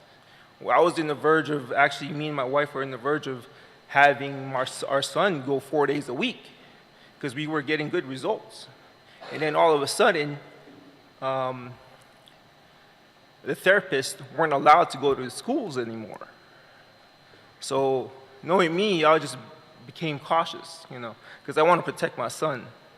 So I held back and I told him, hey, no, we can't do this because I don't feel safe. So as of right now, he's now back to 3 days, not doing the full 5 days. So for me, I think it was working at one point, and then a roadblock was hit, and now we're back to square one. So that's my whole issue. It's a lack of communication, and I think that the reason for the roadblock was it's a general statement across the board for DOE or GDOE. That's all I have. Thank you, sir. No worries. Sir. Mr. Babalta? Again, I'm not going to talk about specific cases, but Mr. Ponio is correct in the sense that our position is that we cannot have two coaches. If you've ever been part of a game like football, you can't have dad coaching from the sideline and your coach coaching because it causes a lot of confusion for the team. So in cases that have happened, we have folks from Hunter Speaks. We have Actum, which has been selected as our autism consultant. And it has created some confusion when you have someone from Hunter Speaks on site and the teacher doesn't know who to get guidance from, and the paraeducator doesn't know who to get guidance from. So what ends up happening is it creates some confusion. So Mr. Ponio is saying that it was working, but specifically, just in general terms, you can't have, that situation. In addition, there's no other situation like that. If you go to Sylvan, you can't have your Sylvan tutor come onto the campus and start providing, guidance during the school day. So it's just creating some confusion. So that's kind of the take on that. Thank you. Mr. Ponio? You can turn on the mic, please. Yeah. You're good? Okay. Sir, turn on the microphone, please. Yeah, just so we can hear you. So as far as, what was it again? The one that provided for GDOE for ABA therapy was only for the resource room. What about Gen Ed? What about speech? So the training for speech and Gen Ed is not there. I think that's where my son's team, which is Hunter Speaks, that's where they filled in the void. And like I said, it was working perfectly. Why break something that's working? Why try to fix something that's working perfectly? We were about that point to having him 4 days a week. I just want my son to go to school. That's all I want. And I don't know, I feel like I'm getting cut short. And why can't we just work together? Why the blockade? As I say, I'm prior military, and sorry for my terms, but I just want us to actually work together. That's all I got. Thank you. Tom, could you maybe explain this a little better? This is a contract issue? Is it a contract issue? The services provided to GDOE, was there a turnover? Did we go from one organization to another that's now providing your ABA therapy? No, so in general, just there's some cases where some individuals are receiving treatment at their private provider, and we have enlisted the services of Actum, which was put out for bid, and so we've had Actum for a couple years, which have experience with ABA and with school districts for over 30 years. So there's some confusion when it comes to, programming and when it comes to philosophy. So it becomes confusing when, in terms of the idea of a transition, my experience with transitions is there's definitive cutoffs, and what's happened in many of the cases that we're working with is these transitions have gone on for months and months and months. So it was just causing some confusion with school teams, and in order to alleviate the confusion, of the teacher and the paraeducator looking at who do I get guidance from, because they don't always see eye to eye, then it was kind of across the board. We made that decision that in the best interest of the kid, we cannot have two coaches. So that's kind of where that's at. Yes, Dr. Duenas. For the record, I'm Dr. Vinny Duenas. I'm also the CEO of Hunter Speaks organization. I think a lot of the confusion with the current autism consultant at GDOE is the fact that they're providing remote services from 6,000 miles away. We have an autism team on the ground that is in the trenches with these kids. We have expressed our interest in providing in-person services to the department and have gotten so much pushback for months, if not years. So this RFP that currently exists was put out in 2020. We did not compete for the RFP because we were actually pretty excited about having another autism team work here and provide the much needed services. It was over the years in going through the motions with our son Hunter that we realized that there were many red flags with this model. And not just with our son, but in encountering many other parents that are a part of our program and the concerns that they have.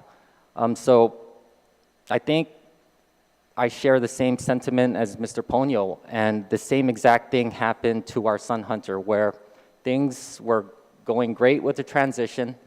Our team was no longer allowed to be a part of the transition process, although we had a due process ruling allowing that to happen.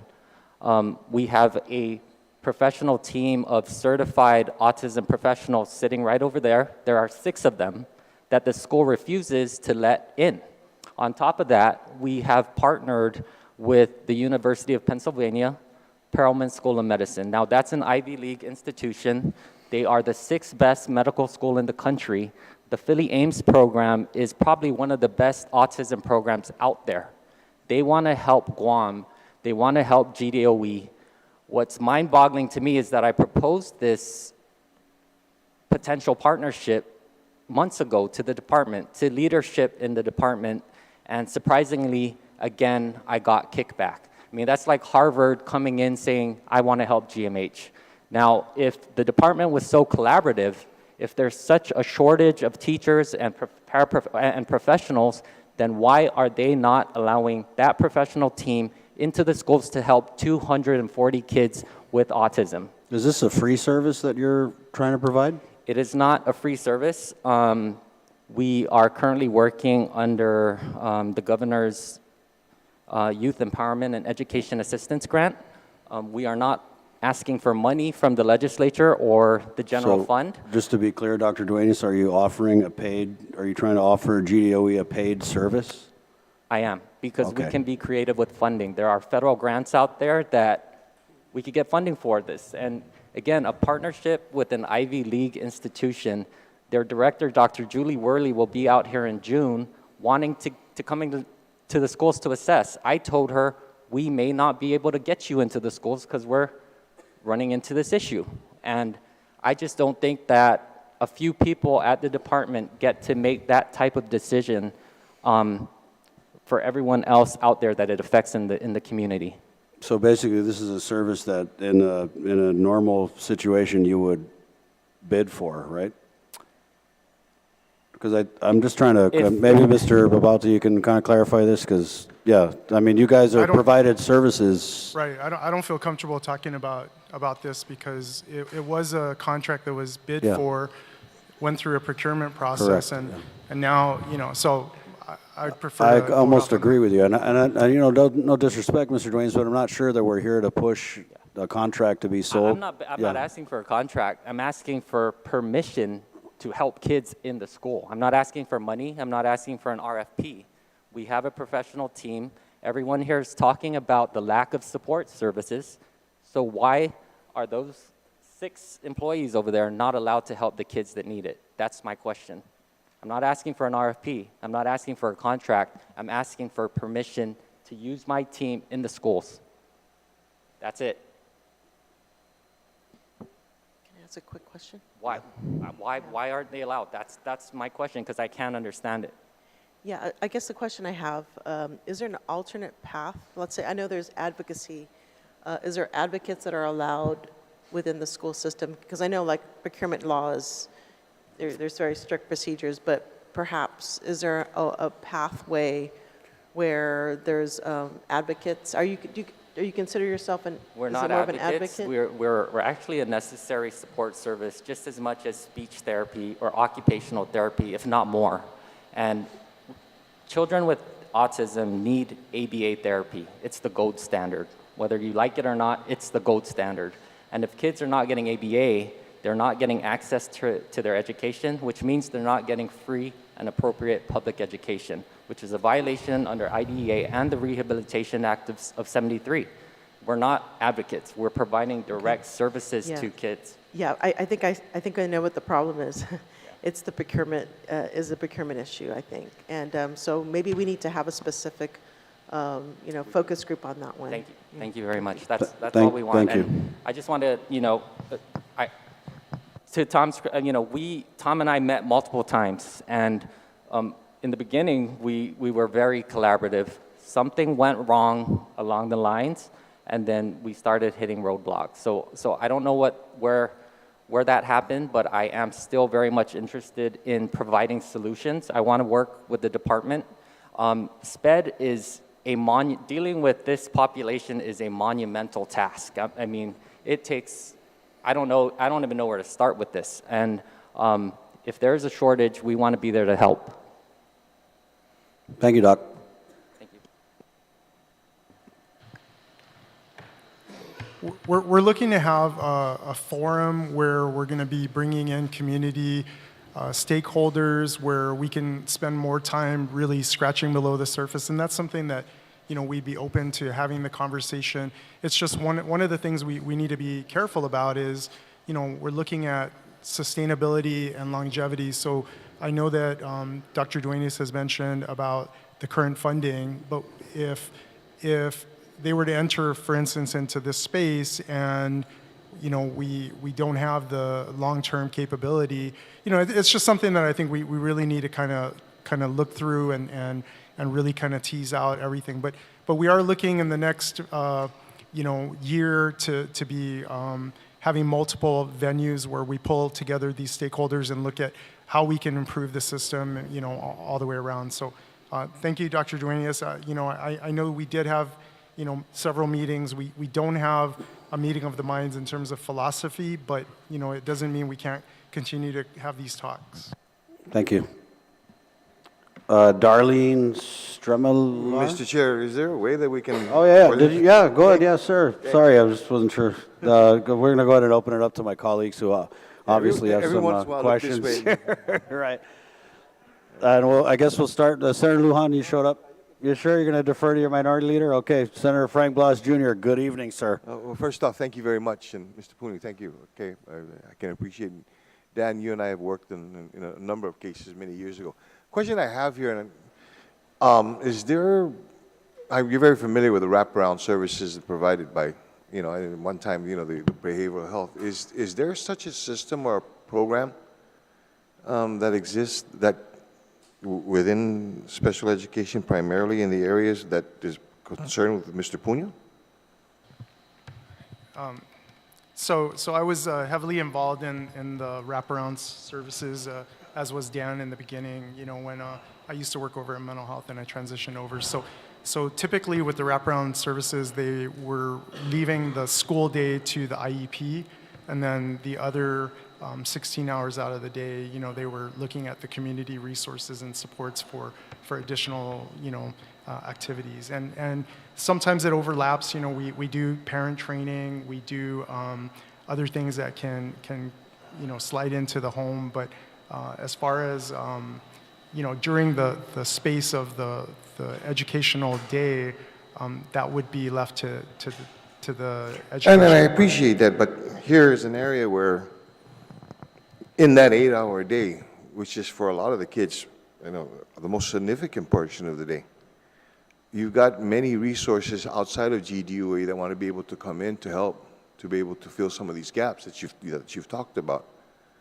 Is there a way that we can be able to incorporate it? It may not be as part of the traditional system that we have today, or maybe this could be 2.2, if you're going to espouse 2.0. Sure. So it's like having two doctors, right? You don't have two physicians, primary care physicians, I guess. You wouldn't have two speech therapists. You wouldn't have two therapists because, there might be some confusion. Maybe if you want to get like a second opinion, but, so what was happening is we have folks that are in the room, and again, the teachers and the paraeducators were coming to the table saying, I'm confused. Who do we listen to? Who do we follow? Because it's not as simple as, we have the ABA is being implemented and everyone agrees. We have different philosophies on how that's going to happen. And on our side, because obviously we're being held accountable for what happens in the end of the day, we need to take control and take responsibility of that. So it's not as simple as having other folks come on to our campus and can provide some confusing, contradictory concepts. I'm not saying it was contradictory all the time, but enough so that it caused some confusion. Okay, well, it goes to another concern that Mr. Ponio brought up, but then, Mr. Summerfleck as well expounded on a little bit, that how we went transition from what was a special education classroom now into integration into the classrooms. Okay, and I tend to agree with you that, well, then maybe we need to be able to bring more education to the general ed teacher and to be on how to be able to handle this situation, because I think that when we made this transition, one of the things that we assumed was the general education teacher, okay, would know how to be able to handle a special needs child, right?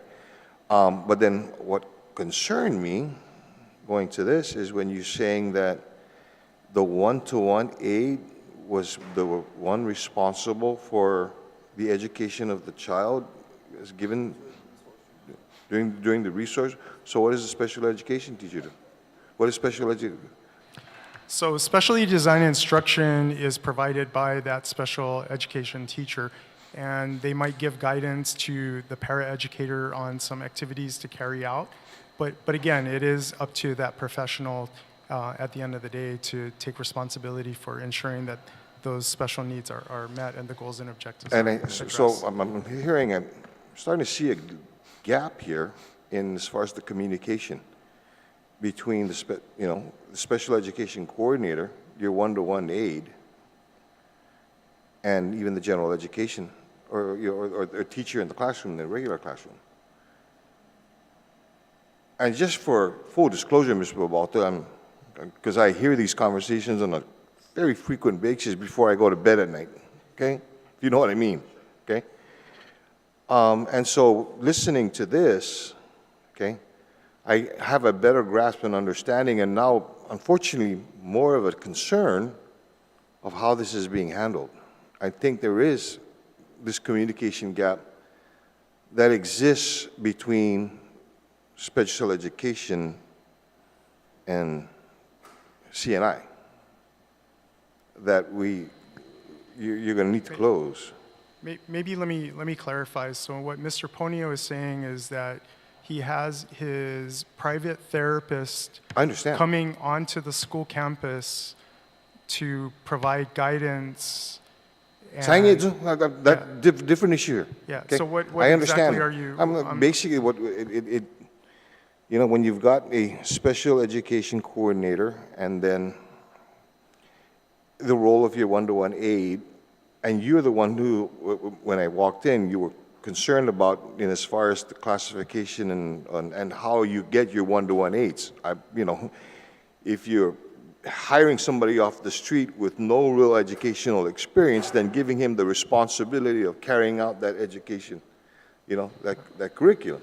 Right. So again, I'm not going to get into the specifics of the case because I don't know. I would need to really look at the data. And the reason why I've heard Mr. Ponio's concern many times before over the last few decades. Okay? Yeah. And it needs to, something needs to, I would hope that, I was hoping that somewhere along the line, that in this transition, that we'd be able to fill the gap, but unfortunately it doesn't, it's like we're missing a component there. I'm still trying to figure it out, okay? Just like you, and I appreciate the conversation. Again, I'm not here to bash them, as a suggestion. Maybe there needs to be a little bit more communication between special ed and the concerns and the needs they have with general ed. My wife's probably going to kill me because I'm going to tell her. So I want to point out, right, that every educational team has the core members, and gen ed and special ed are involved, and it's not a separation between the two. We're one team. So I agree. Every team needs to come together. That's why I really like the middle school concept, because these teams get together and they are able to kind of follow the kids, and they all know those students in that cohort, and they really are able to kind of adjust and adapt. But these teams get together, and so I'm open to suggestions if you have any. But we're talking about 1,750 teams that need to kind of pull together. I agree. That's something that on a regular basis we need to kind of tweak, and we do a lot of professional development. We do a lot of work, but it's not that simple. Getting people coming together and working together. Oh, look at us at the 15, okay? I'm not going to go there. I went there. Okay, well, okay. Senator Lujan? Yeah, thank you. Thank you. Listening to Mr. Ponio here, where is the come together in regards to or the handoff? Because we're talking about coaches and not having two different coaches, and you're right in that entity. But you have, and let's go back to coaching. You have kids that are coached into high school. It's not the same coach that you have maybe, and they go to play D1 school and then go into pro. And they're not working together, but it's a great handoff. Once you hand them off, if they're a good player in high school ball, and they're able to get into a college ball level in a D1 school, and then into a professional league, there's a handoff. There's a handoff in the coaching mechanism that goes all the way up to the pro entity. Now in what's working for Mr. Ponio and his son, right? Your son's entity here. Where is that where the parents are come in, and also like with your son was working with 100 Speaks, right? Yeah, 100 Speaks. Where do they come in where they say, hey, can we get a smooth transition going in? This is what's working. Now, I understand the different philosophies that may have to come in play, and maybe you don't, different philosophies. But what is working for them, where can you come and get that handoff and say, maybe it's not the 100 Speaks people that come in and do that, but you get some of the philosophy that they have behind the work that they do and spill over to them, to what you have in place, because the system at this point, and listen to Mr. Ponio, Mr. Donato, the system has completely failed them, at least with these two individuals, these two entities at this point. And that's too many at this point. This philosophy of DOE is preparing all students for life, regardless. And in Mr. Donato's situation here, he said academics is just out of the realm. His child basically needs to be educated in leisure education. And so that being said, how do we cater to that? Because the public school system is to prepare all students for life. Then say all students except for students who are like this, or like this, like this, like this. It's all students for life. So understanding again the philosophies, but where the parent comes in, this is what's working.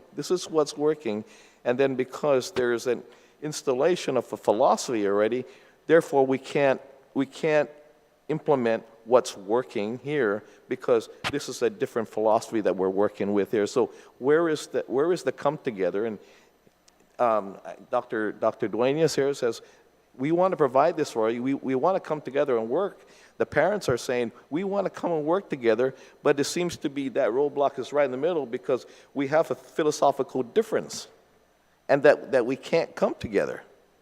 And we're talking about procurement and that's another, but he's saying at this point, I'm willing to help out. And I'm sure, as Mr. Ponio's son, he's been helped by Hunter Speaks. He's been helped tremendously.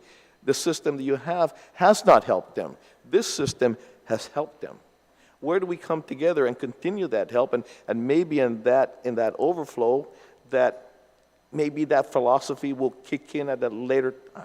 I don't know how that works, but it may kick in. So where does that come together? So by design, each student's individual needs are addressed. So we look at those individual needs on a yearly basis, and that's what one of the questions was, are we up to date with our yearly review? We do quarterly reviews. We have staffing. So we can have that conversation during one of those staffings where we can have a meeting of the minds where we have outside providers, at an IEP meeting, the parents can bring anyone they want, and we can come together and have that meeting of the minds, and we can share. Now, again, it's for us to consider the information, but we really need to get with the educational team and look to them as the experts and ask them what exactly from the educational perspective inside is going to work. Now, transitions are a big thing for us, right? We have transition from preschool to school, from elementary to middle, middle to high, high to adulthood. We have transition from one class to another. And we do a lot of preparation in all of these different transitions. But, and so it is very complex. It's not as simple as, we say, hey, we want this and it's working. This is where I wish it were that simple, but that's why we spend 2-3 hours on every IEP, so that we can really tease through what's working. What are the present levels of performance? Where do we go from here? What is the ability of the student? What is it in regards to comparison with other typical peers at the same age? So there's a lot that goes into the assessment, and we use data. So we take into consideration all of the factors, and then in the end of the day, we come together. But I hope there's an understanding that these teams come together and everyone's listening and opening their minds to these different ideas. I guess if you talk to a certain group of folks, they're going to say that they were, I guess they had some roadblocks. But in my experience, I've seen roadblocks, but I've also seen successes. So I guess we'll get back with our team. I'll get back with the leadership. I'll get with the administrators, and we'll again do some more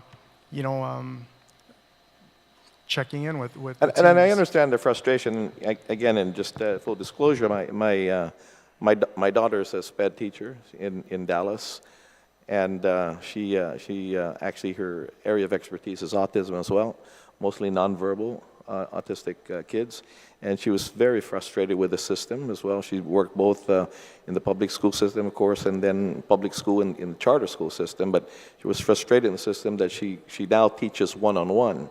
She teaches one-on-one with families, with complete families, and a lot of the nonverbal kids, when they become verbal, they parrot. So she teaches the whole family sign language. They tend not to parrot in sign. So she was frustrated. She goes, and what am I going to do about it? So she went out on her own and started doing it. But it's a whole family. She doesn't just educate the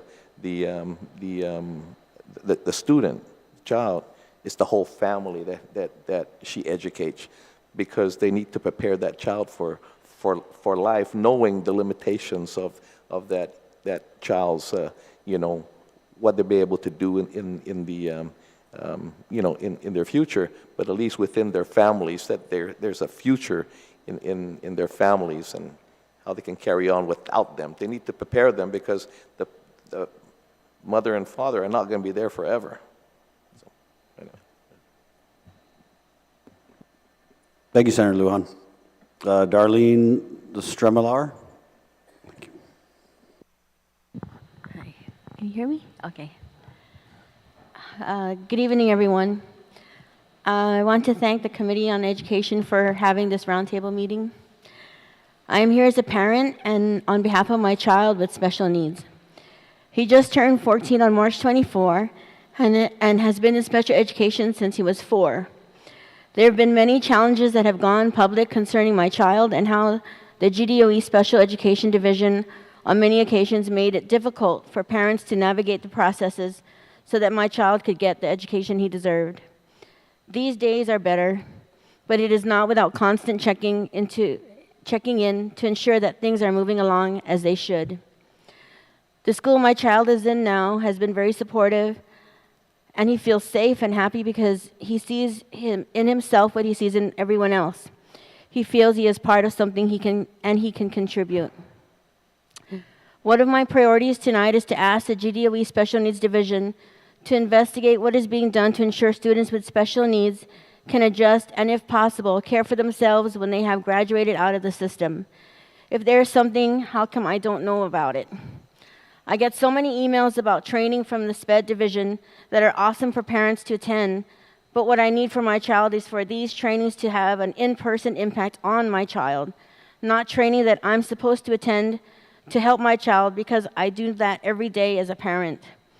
I need my child introduced to these professionals to help them navigate through this world they live in so that they can be successful. Me going on a Zoom video to attend training is not a direct impact. My child is in middle school, and there have been many transition coaches that have, and there have not been any transition coaches that have come from the high school or downtown to visit my child to see what programs they will be suited for when he reaches high school. No assessments. I know IEPs are flagged when there is reevaluation or a triannual that needs to be done, but what about flagging a child's IEP because they are going to be in a position where they will need to have to find work or seek higher education?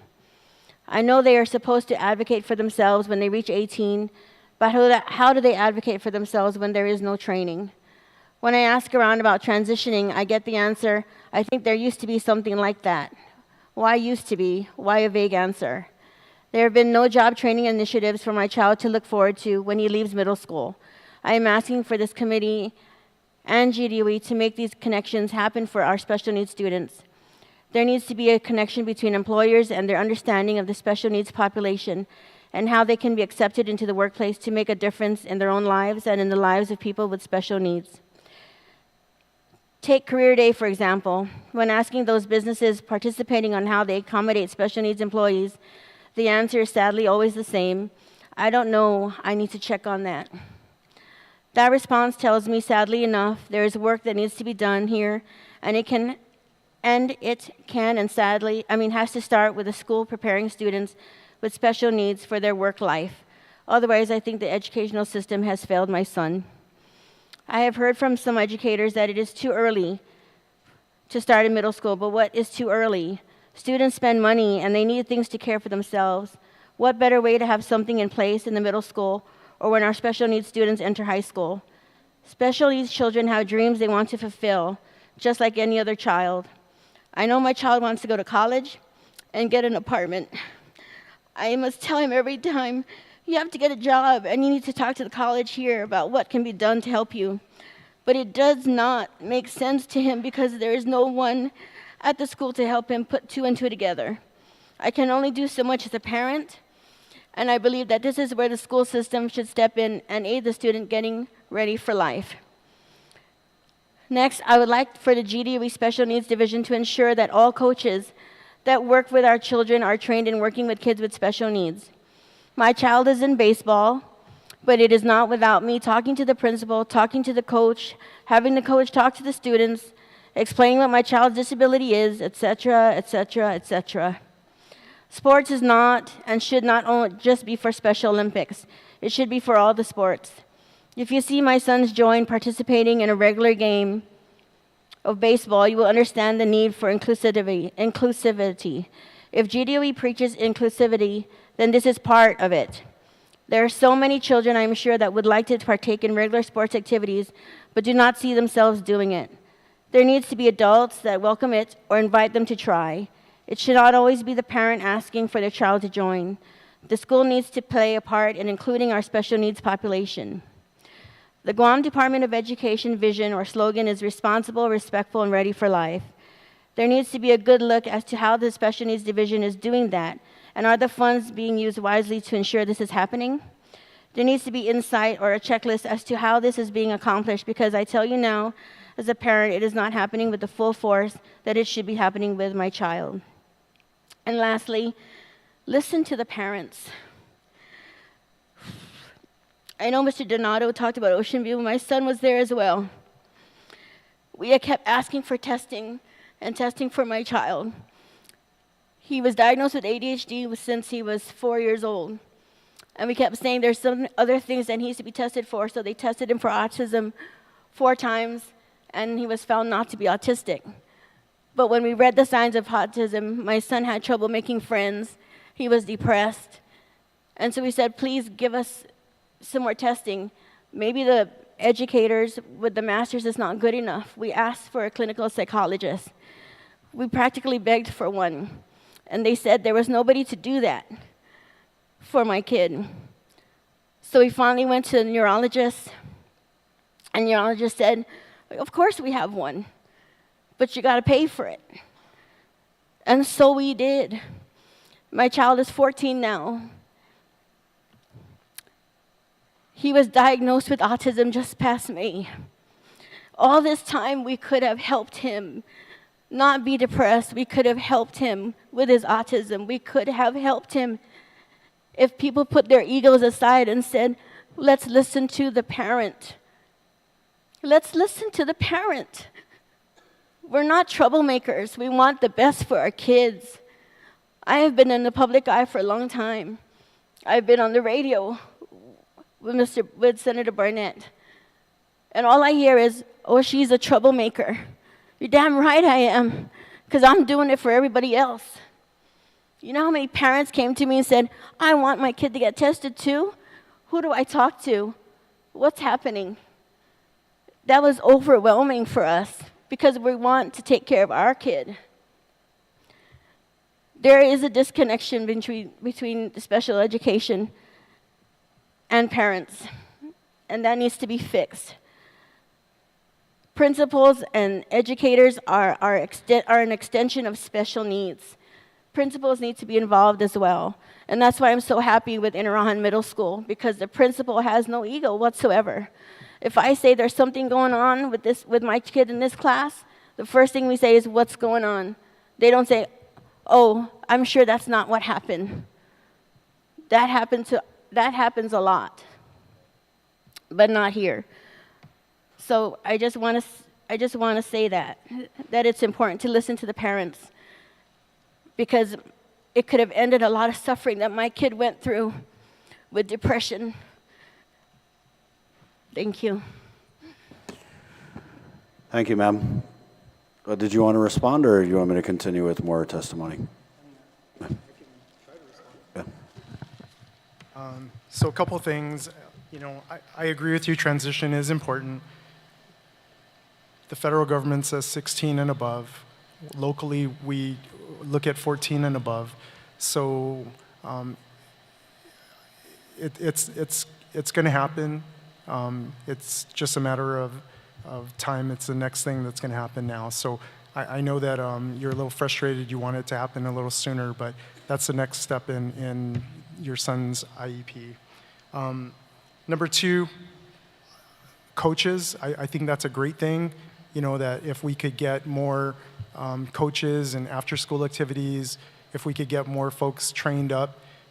Unfortunately, we can't make that as part of the IEP. We're not able to, you know, facilitate or force the issue of you know, after-school programs. You know, that's an extracurricular kind of activity.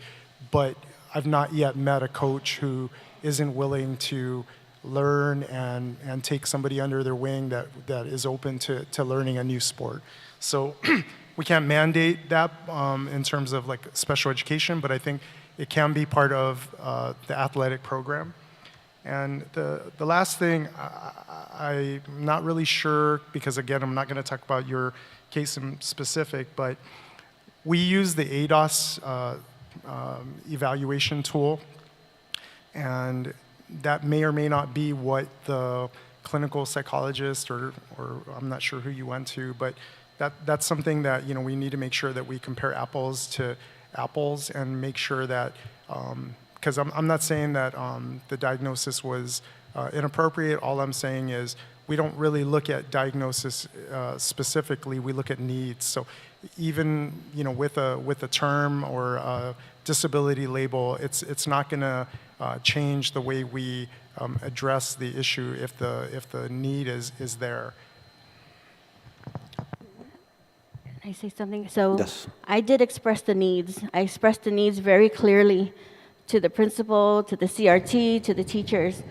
And when I said my kid is not making friends and he feels depressed, they told me, don't worry, he's going to blossom. Let's watch him blossom. Leave him alone, Mom. Let him grow. But my kid tells me himself, Mom, the teacher doesn't even say hi to me. Mom, I don't have any friends. And you're not listening. They're not listening.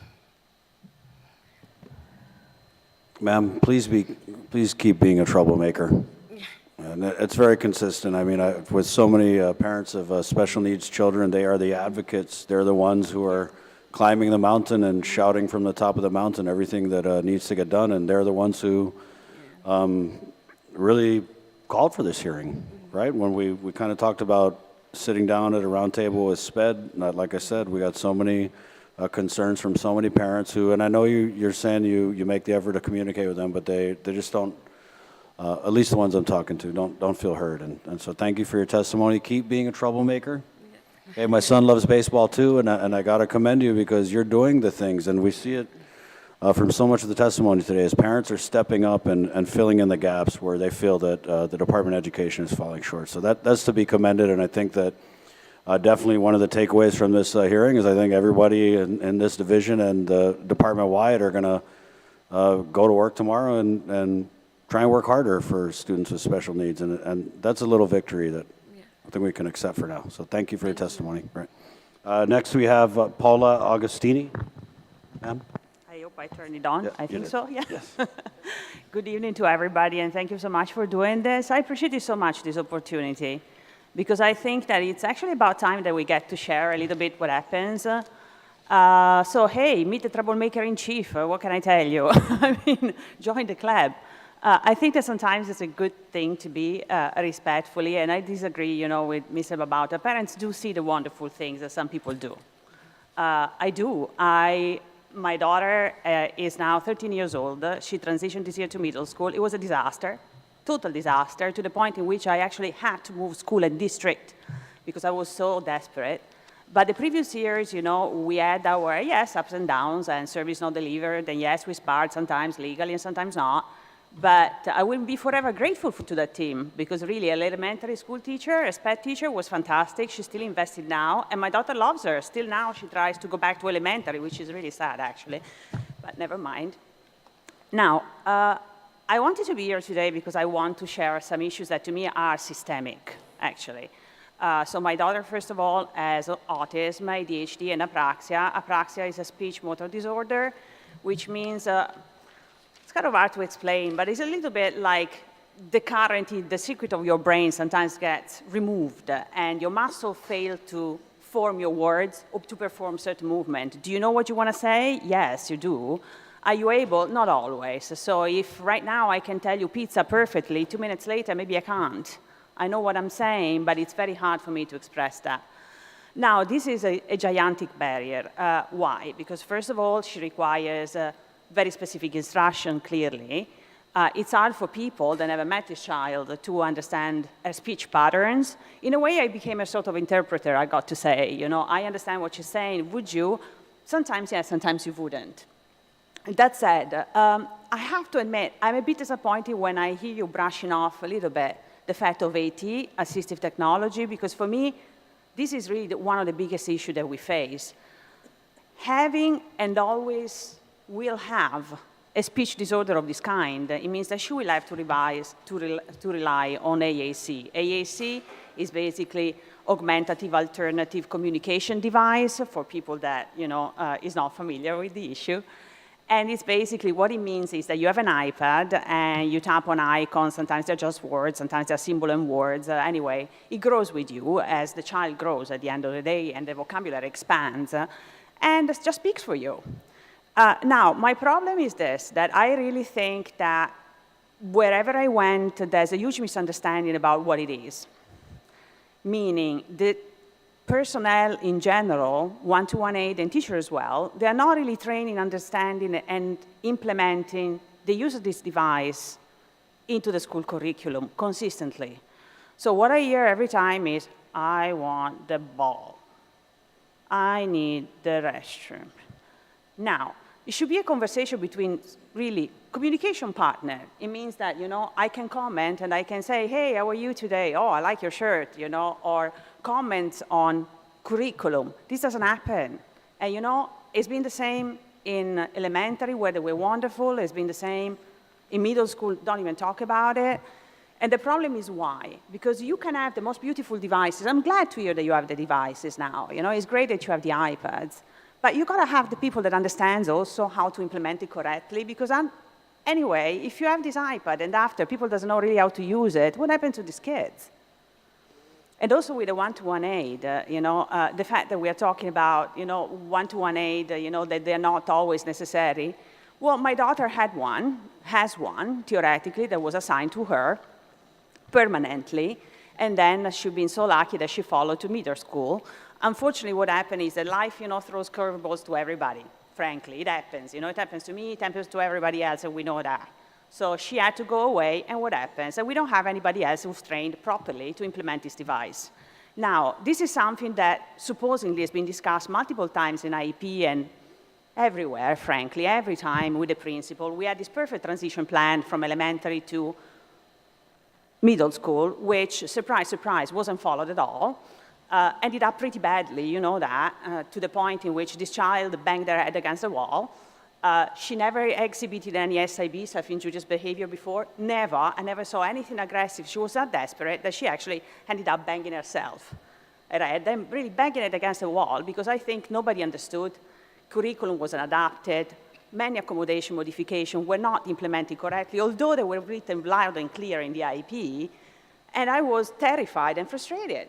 And I'm very grateful to you, because I actually wrote to you personally, and you helped me out switching the schedule. The point is, I shouldn't be getting answers from the principals like, we are going to implement the schedule, the change of schedule, when we are ready.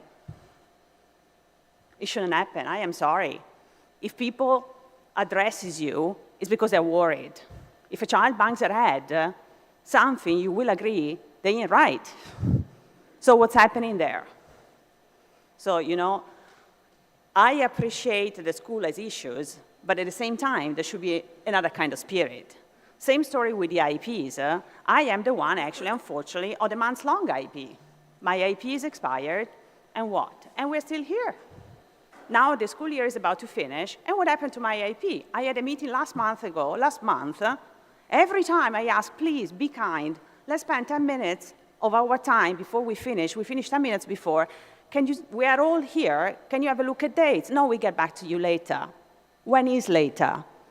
Because as today, from March, I have no clue still when this IP is going to be. So to me, I really would like to ask your help to put an end to this, because this is becoming a habit. It's happened to me years ago, and now it's again. And I understand that the school has clearly issued because they're not ready for my child. I get that. I don't think they're bad people either, if you know what I mean, honestly. Not all of them are. Some are putting a good effort, some are a bit less. But all in all, I see the issues. But at the same time, how long is an acceptable time? An IEP is not done because you want to be fancy or because, you wake up one day, you decide to be picky. It represents really the needs of a child, very specific needs. If a parent asks for an IEP, it's because they're seriously concerned. There are things that are wrong and need to be addressed. So dragging their feet because you don't have the resources, now she's in middle school, and I am sorry, we have 6, 7, 8 grade together in the same classroom, and what about content? And the curriculum and the syllabus, I asked on purpose the syllabus of general education and the resource room, and believe me, they're not the same. The school before also wasn't the same. They're not the same thing. And also, there's this beautiful note which is written, it says, in both schools they had it, that the teacher reserves the right to change this curriculum whenever they want, the syllabus whenever they want. Now, I talked to a teacher, very nice lady, that unfortunately for her, not only she teaches 6, 7, and 8 grade in the same classroom, she teaches also 3 subjects, science, social studies, and BLS. And she's been so nice to me, honestly, and we went to talk, and I try, to make friends as well, and to try to understand this lady. And all I came prepared, with my set of books that I got from the school, to find out that she's not following books. So the standard book, for the grade is not followed. No wonder I cannot find the lesson when she's not doing it. Well, you know what? She didn't have the books. She didn't have them. In February, she still didn't have the books to teach. How is this acceptable? And honestly, what is going to happen to my child? What happens to her? I mean, in the future, she loves content. She really loves it. She has so much fun. She had so much fun with it. She's not really following 6th grade. What is she doing? What is she doing? There are moments in which, seriously, this year, I struggled with the fact of sending her to school because at home with me, she does awesome. But it shouldn't be to this. I shouldn't have to be her interpreter because people isn't trained in using this device. I think it should be really part, honestly, of a teacher educational formation, you know, also for the one-to-one aid, because let's be honest, the technology is the future. You know, kids who have problem with speech or kids who are not verbal, it doesn't mean they cannot talk. This device talks for them. You know, they can do so much. There are so many beautiful things they can achieve. They can hold down a job. At the end of the day, we want to make them independent, and we want, you know, these kids to have a future, to be employed one day, and it starts in the school. If you keep on dragging your feet, you know, and pushing the parents months and months and months and months at the end, because you need to sort out your issues or cover them up or whatever it is that they're doing, I have no idea, frankly. But it's not fair to the child, you know. I have to apologize to you because sometimes I send you email and pictures, and I know I've been a bit of a nuisance, but I do it to remind you that this is a person, you know, this is not just a code, it's not just a LA or a number, it's a person with a life. And in the meantime, that you are holding this process for months and months long, what happens to her? Her issues are still there, her goals have become old, they are irrelevant by now. There are accommodations that I cannot implement because, honestly, there are no legal protection under this point. So I think that we should find something that is fair. I understand that the school has needs. I get it. You know, it's not that I don't. And again, I see the effort that certain people put into them. Some others didn't, let's be honest. Because an answer like I got from the principal last school year, no way. Shouldn't happen to anybody. I shouldn't have to come to you to ask you. You know, my child is obviously, she's pinching her face, she's pinching her head, she's banged her head. I mean, help me out, please. You know, and when a parent asks you, can I see a copy of the schedule you're going to propose? Come here and sign. Excuse me? Sorry, this is not okay. It's really not okay. It's not respectful. You expect respect from me, but I deserve the same. And I don't think I should have to beg and plead to get an IEP date, and I shouldn't push either. I shouldn't need to be pushy and be called, you know, oh, look at this pesky mother. Well, they don't say it to my face, but they should only think it, you know, at the end of the day. And I shouldn't have to plead. How many times did you see me pleading for this IEP? In so many occasions and months. And sometimes the answer is a deafening silence. It's absolutely nothing. They either ignore you or say, oh, we'll get back to you. What about this kid? He's a child. I mean, you might not like me, and it's fine. It's okay. I mean, I can live with that. But at the end of the day, he's still a kid who has problems and needs. So can we put a time limit? I think that 3 months from the beginning to the end is actually a reasonable time, because I agree that the school needs time. You know, I mean, there are many kids as well. I don't pretend to expect that she's the only one. I know there are many there, you know. So it's fair at the end of the day that they get some time, you know, to get their things together, fair and square. But so should I. I shouldn't have to be here to tell you these kind of things. So that is one of the main reasons I came. Again, first of all, because this device is really, it's been the same in every school. And honestly, I found it that it goes to the good hearts of some teachers. You know, some people are really invested. They really want to learn as much as possible. They really give it the best shot. In elementary, it was like this. Some others say, yeah, technology is a bit more of a scary thing. So I try to get away, you know, with using it less. But in this point, do you do a favor to the child? No, you don't. And same problem with the curriculum, one more thing. It should be grade appropriate and age appropriate.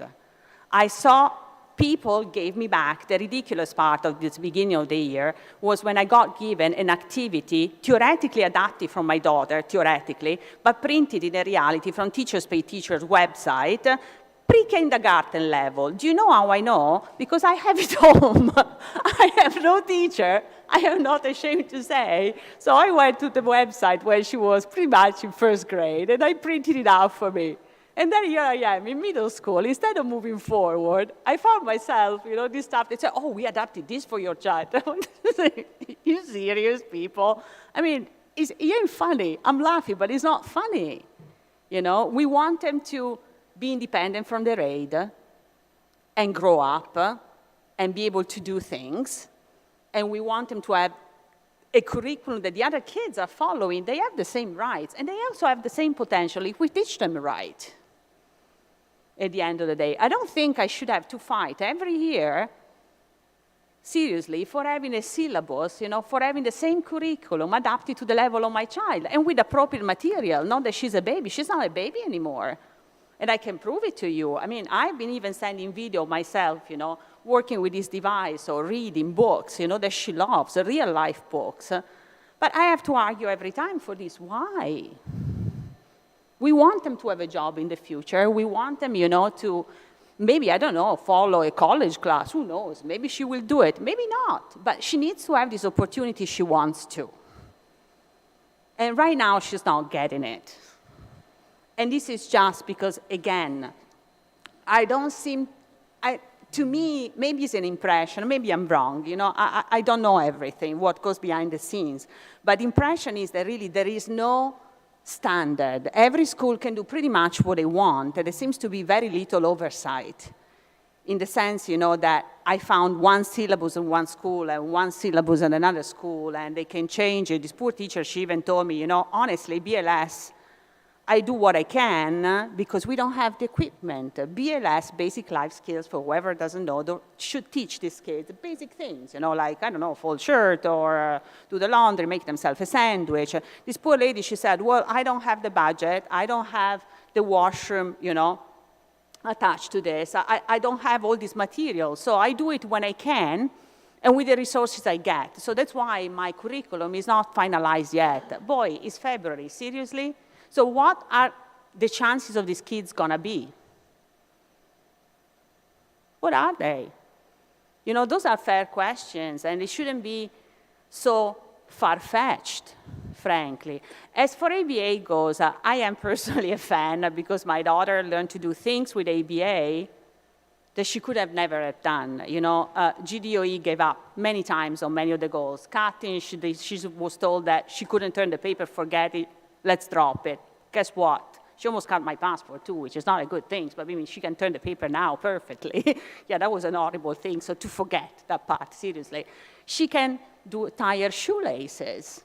And it seemed such a silly thing, but you know how hard it was for her? We had to teach her movement by movement by movement. ABA did that by breaking down the skill and the task. I am no specialist in contracts and things, so I don't want to go there. But meaning, the system works. She achieved things. She can write now. There is another things in which the ball was dropped, but she learned with ABA. Those are all life skills. I'm teaching her to type on a split keyboard over a device, meaning all these things were reached with ABA. So to me, mainly, the main focus that I would like to see, I think that it's great to have coaching for the teacher. You should have coaching for the teacher, by all means, because this system needs to be implemented everywhere. And I commend you for this, I really do.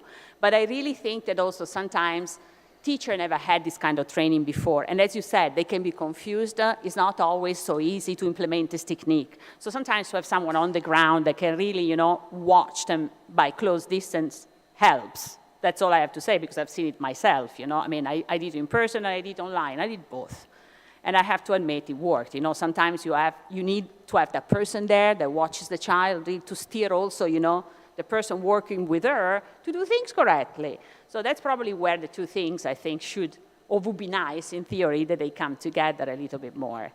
When it comes to therapists, I will say one last thing on occupational therapy. Oh boy, seriously. The system online doesn't work. Simply why?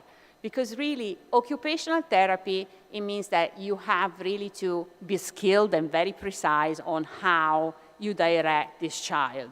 Very often, it really involves hand over hand, And the limitation of having someone online, it means that you're using what you call e-helper, people that are wonderful, the one-to-one aides, but they're not occupational therapists. So at the end of the day, very often, honestly, my daughter got worse after that, I have to admit, when it comes to handwriting. So I told them, please have mercy, stop. I come to the school and I correct it myself because I'm the one who taught her with ABA, and I can show you that you don't need actually to hold the wrist down like this, and now she holds the pen like she's stabbing somebody like this because the wrist has gone so stiff that she doesn't move it anymore, while there are ways to correct it instead. So having a therapist in front of you for therapy kinds like occupational therapy, which really requires someone skilled to manipulate and to feel also the amount of pressure that you put on a pen, or to feel how you have to cut, how you have to hold this knife, and how do you hold the blade of the knife. They seem silly things, but to a child who has, oral motor in general dysfunction, because the oral motor disorder translates, unfortunately, also on the motor side,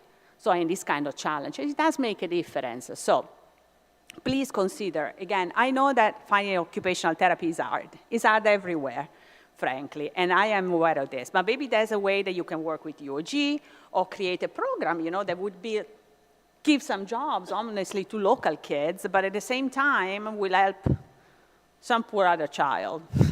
Because I think that as a parent, that's really what I would like to see, a bigger cooperation, with occupational therapy. I have been so lucky because at the end of the day, I had the chance to go to Maryland every year, and I took it to Kennedy Krieger Institute, was associated with John Hopkins, and they are the one who taught me how to use this device, how to use all these things. But, if I would have left it to the school therapy, as nice as they were, they are not bad people. And I want to stress that. They are not bad people. Some of them, they really care so much, and they have potential, but they miss the skills, and they miss the specific training. So thank you to all for listening. Thank you, ma'am. Thank you for the patience. Okay. Can we talk about the IEPs? Because your dashboard says you're 97% compliant? 97% compliant based on the 1,750. So, of course, 3% still a lot. We're supposed to be at 100%. So it's one of those non-negotiables. So 3% is unacceptable. So what we do is we drill down on the data and we try to work with the different schools that are experiencing the difficulties. So we try to figure out what is it. Is it because we didn't provide the testing in time? Is it because of a parent delay? Sometimes, somebody might be off island or somebody might be ill. And then other times it might be on our side that it was overlooked. And so those are the things that, we address as it comes up. So, we put it out there because, the data's out there for us to look at, and we zero in on, if there's heavy hitters, there might be a school. I'm not going to call out any schools here, but we work closely with any school that's having some difficulties. Would you say there's a disconnect between the special education division and some of the administrators at the school level? Because just based on some of the testimony we've gotten tonight, it's like you have one message coming from SPED, and then you have a principal or an administrator who's doing a total 180, or even just talking about the case that Mrs. Agostini brought up. Yeah, I would like to say something about that, because frankly, I had asked for that IEP, and I told the administrator, and she mentioned a date that she didn't respect, with the fact that she said that actually the team needed more time. So that to begin with. After that, it went from bad to worse, in the sense that did we have a good conversation? Yes, for sure. But again, why do you take a month between one meeting and another one? Why can you not fix at least a date? If I ask you, I become pushy, then you're pushy. You're a pushy parent, and that's it. I know we're not releasing the goals. The same story with the goals. You ask them, please, I am not a special education teacher. So I need some time before. If you don't want to invite me at the table because they stop by themselves every single time and form this goal, you don't want to invite me to sit with you and talk about it, at least send them to me beforehand in the time that I can really digest them and ponder. Yes, everybody laughed at this verb, but I really need to ponder because I need to understand them. And also, to be able to ask them questions, so it does take time. So why do I have always to wait really 501 on Friday to get these goals? It's absurd. And it's not that I haven't asked, that this has become really a common habit, happens all the time. And right now, I gave up on asking for my next meeting because obviously when I asked, and I actually made the comment that for me was positive, I said, I at least have a screenshot of the famous goal. That was the last one we discussed about. I was very proud of it. I was so happy about that goal because for me, it addressed something that I wanted to have addressed for a while. And I got a really snarky comments for it. And then I said, okay, that's it. I'm done. I haven't asked anything. The result is what? Where is my meeting? I mean, why is this okay? So let's please help these kids, at least, to keep a time that is within a certain time frame. I agree that the school needs time. I do. I really, truly, I do. But so do I. It's not okay, ma'am. Thank and you. My advice to you is keep Thanks. being a troublemaker, too, please, if you don't mind. I'm afraid you'll see me again. Right, yeah. No, I hope I do. I hope I do. Thank you. Mr. Rabauta, so on the IEPs, is that an accurate number, that 97%? Thank you. I mean, in terms of if they're having the IEP within the 1-year time frame? Yeah. Yeah, if that's what you're asking. She's not in your case. Not Yeah. in my case. Right. I had asked her, actually, and she said yes at the beginning, verbally, clearly. She didn't put in writing. I was under the impression she agreed on that date, and then surprise, surprise, she said, no, it's a month later because the IP team needs time. Oh, well, yeah, well, thank you. What about that? So my IP was expired when we held it, and now that we are honestly, what, almost 3 months in, pretty much around there. I'm still not even halfway done, not with a date, not with absolutely nothing. And if I ask, I become pushy. And if I don't ask, nothing. So Right. what? You The have school is to almost at the ask. end. Yeah, closed mouths don't get fed. So thank you again for asking. Mr. Rabauta, you know, one of the concerns, and I don't want to upset you because I know you'd gotten upset earlier, but is there a yeah, thank you, ma'am. Is there a do you have a relationship with a compliance officer? I do. Yeah. Go ahead. I'm married to the compliance officer. Right. So the compliance officer reports to the deputy, Erica Cruz here, and so she doesn't report to me. So again, she earned the position via, it's a merit-based position. She competed for the position. I competed for my position. So yes. Okay. So I just because that was one of the concerns that was brought up was that, oh, if you look at the SPED compliance, it's 100% excellent because the relationship.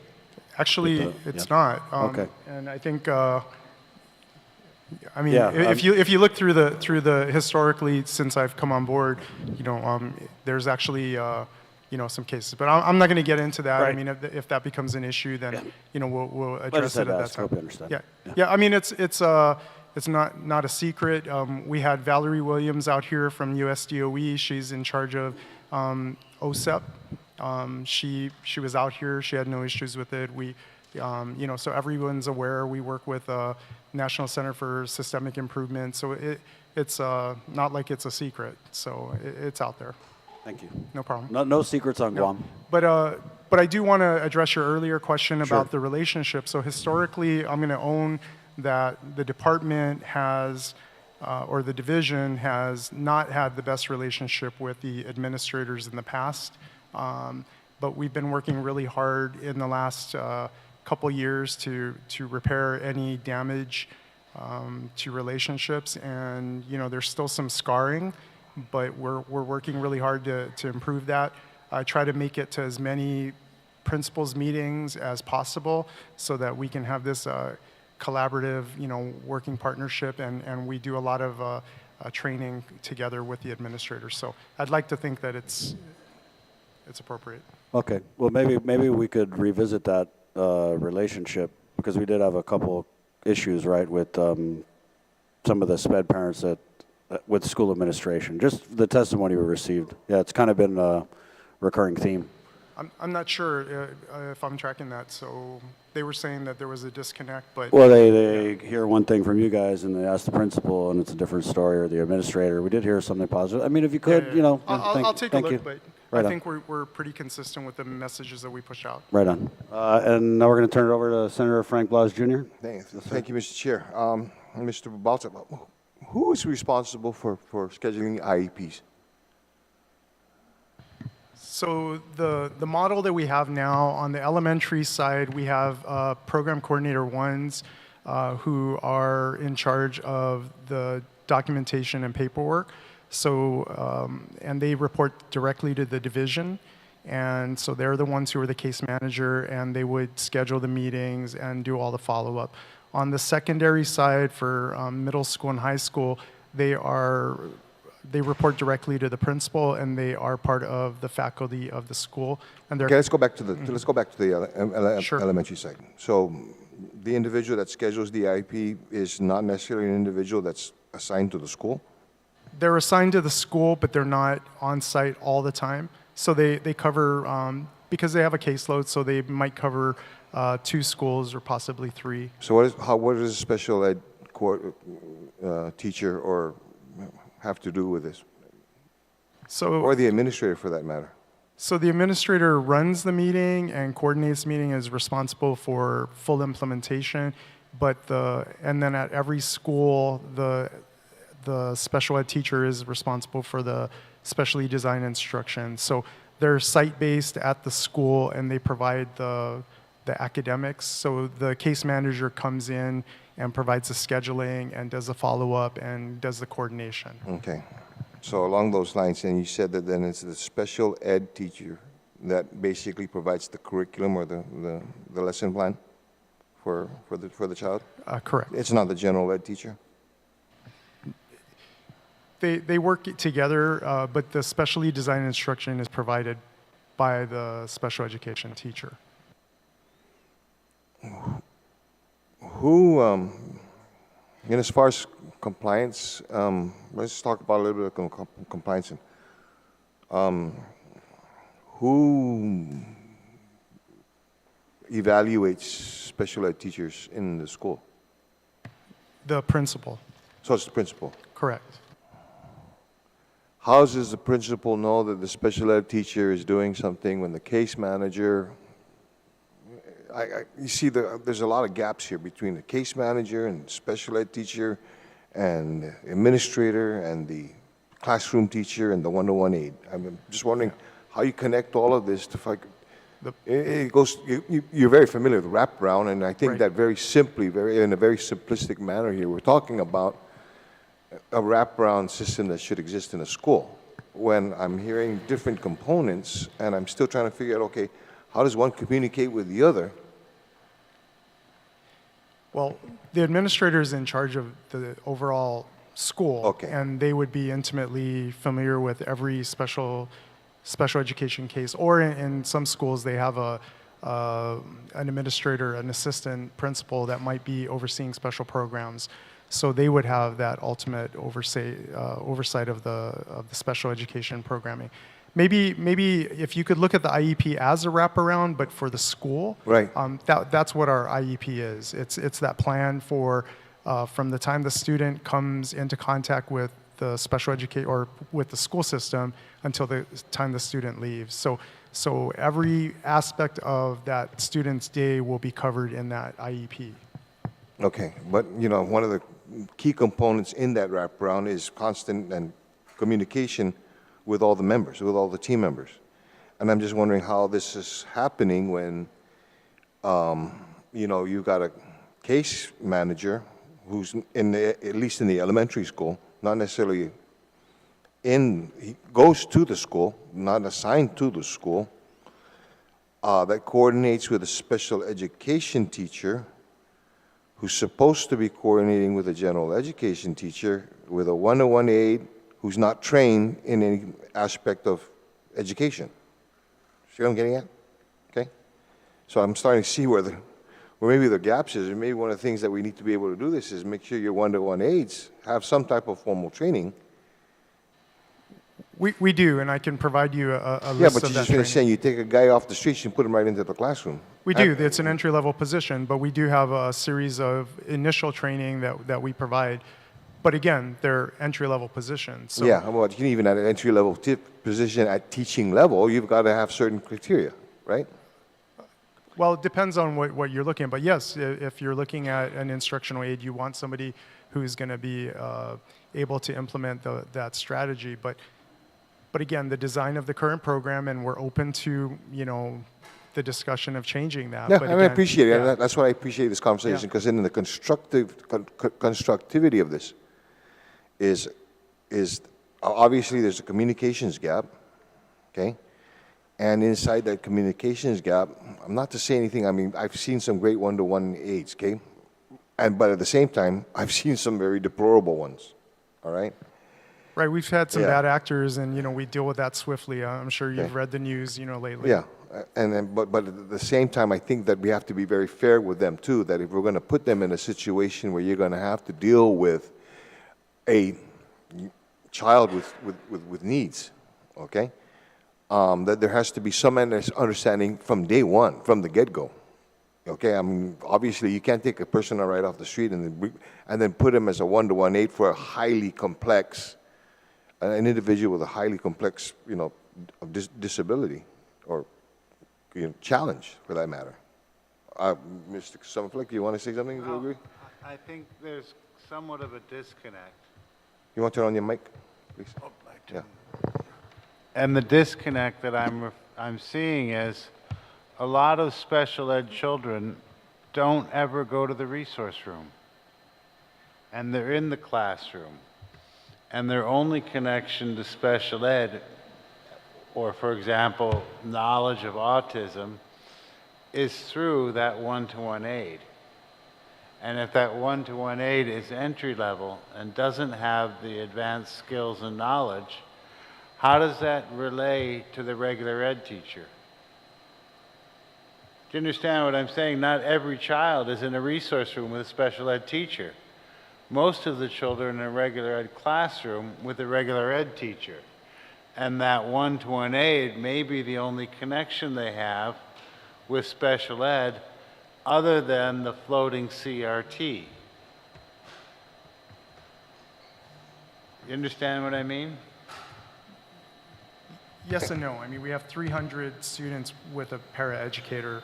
We have 1,750 that are under the umbrella of special education, right? And I know years ago the push, and the push continues to be mainstreaming and looking at the least restrictive environment, which may or may not be gen ed. It might be fully self-contained, right? It just runs the gamut. It depends on the need. But at the same time, aren't a majority of those special ed students in regular ed classrooms? majority of the students that we have learning disability. So for the most part, they would have a specific learning disability and they would be in the mainstream. Right. And don't get me wrong, Mr. Babalta. I'm not here to bash or anything. I think that I appreciate a lot of the stuff that you've mentioned as far as where we're moving at. And maybe one of the things that I want to suggest as part of moving it is then looking at that gap, then that concern with regards to that one, if it's that, in fact, that one-to-one aid that's always going to be in that classroom with that student, and that student is not actually at any time going to the resource room, or in some cases, the resource room is not even occupied by an educator because there's nobody there. We just got to, okay, there's a gap that we have to fill. And I think it's very unfair for a one-to-one aid, in this case, to be placed in a position where he's going to try to have to do something and not receive any of the training, specialized training in this. Okay?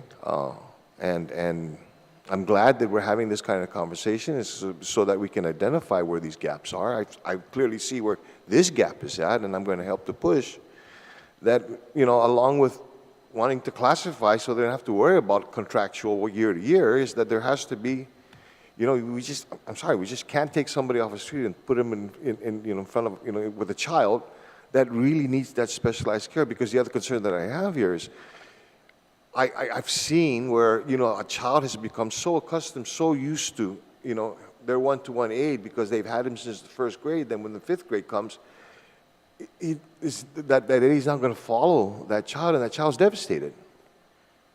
Okay? And so those are the other things that we need to be able to take a, because I've seen it firsthand. Okay? No, I agree. And that's, something that we're open to discussing, those gaps. Thank you, Senator Blas. Senator Lujan? Yeah, thank you, Mr. Chair. Mr. Peralta, we've been talking, of course, about, a lot of the learning challenges for the students with learning challenges and disabilities. And I think I know the answer for this, but maybe in your realm and what's going on in all the individual schools, we have also tonight students that not only have learning disabilities, but have physical disabilities.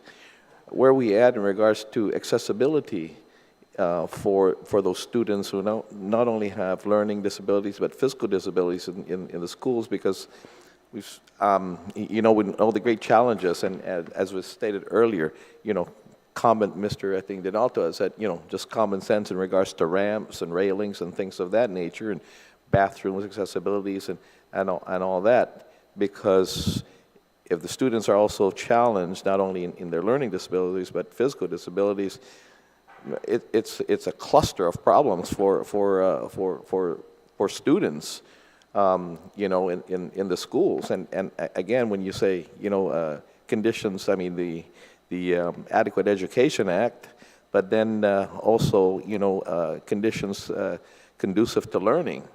And so if they're already challenged, you know, from birth, in both aspects, how do we expect them to have a conducive learning environment? And where are we at with that in regards to the physical nature of that? You make a good point, and both one of our board members, Mrs. Gutierrez, and also Mr. Summerfleck have brought that to my attention, you know, multiple times. So that's something that is on the radar. And I'm going to have to get back to you. I guess we would have to review, do a full assessment on all the facilities. My understanding is that there was a full assessment of all the facilities, and they were going to look at everything from structure to accessibility. But I don't want to misspeak. Let me go back and review the plan, and then I can get back to you. Yeah, and I just want to make sure, because, you know, when we look at, I mean, I know they said they're looking at priorities, right? Priorities are a roof caving in and all that. Now, a ramp may only service one student, but that's everything to that one student. That's a ceiling falling in for that one student. So when we say priorities, you know, that falling in ceiling may be a priority because we only have one person that uses that ramp.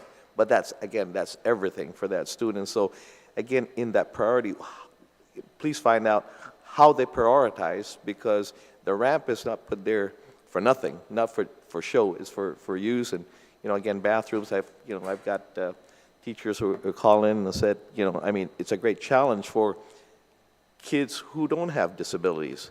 So let alone students that have the disabilities that can't go to the bathrooms by themselves and things of that nature, and can't get to, you know, climb the stairs by themselves. You know, we do elevators or some kind of contraption that will bring them up to another level of classes. So it's, again, when we're looking at priorities, you know, you may have a student population of a couple of thousand, and only a couple may use a ramp and all that, and it may not seem as a priority, but it really is. So, yeah. Thank you. Thank you. Thank you. And you know, as the department moves to comply with Public Law 37-4, which is the public law that forces compliance with the sanitation and safety guidelines, I would just ask that you do it in one shot. You know, check out what the state of the facilities are and look at the accessibility issues and note them down, because this is a huge federal lawsuit waiting to happen, right? I mean, I'm not an attorney, but there's one at the table. Right. Yes, common sense, not common sense. And I know we have some more testimony here. Mrs. Maria Gutierrez. Oh, Senator. Thank you. I need to put on my hat. Actually, I came here tonight because I'm going to wear my hat as a grandparent. But tonight, let me switch to my hat as a board member. My name is Maria Gutierrez. I am the Vice Chair of the Board of Education, Guam Education Board. You know, as I hear the parents tonight, I want to apologize to all of you. Everything that you say tonight are true. You know why? Because I have been observing. I've been going out to the schools. So I assure you that Acting Superintendent Wampat will hear this. You know, sometimes we get defensive when the truth hurts. And thank you, Senator Barnett, Senator Lujan, and Senator Kanata for being here to have this round table. Because it's right, Senator Barnett, when you first came in, I told you, there's so many issues about special education. My phone message is full. And I know there's a parent here that cried to me in February because her child did not get the services. And when I talked to that parent, it reminded me of my grandson when I was told, and I had the October 2021 he fell to the crack. He fell to the crack. So how many more other kids out there are fell to the crack? Every one of you parents tonight, I believe everything that you say. And Senator Barnett, don't make this be the last, because there are more parents that want to come tonight. Yes, when I was visiting the schools before school year, I went to J.M. Guerrero, and I saw this school aide who was trying to push the student in the wheelchair in, and from the floor to go in. So I told the principal, you know, that's not ADA compliance. I know how you feel to sit in a wheelchair, and when they're pushing you, makes you feel that you're scared. One more child. I brought it up to the board at the board meeting. You know, senators, this is when they say operational versus policy. Mrs. G, you talk too much. Well, I visited every school. And yes, it's true.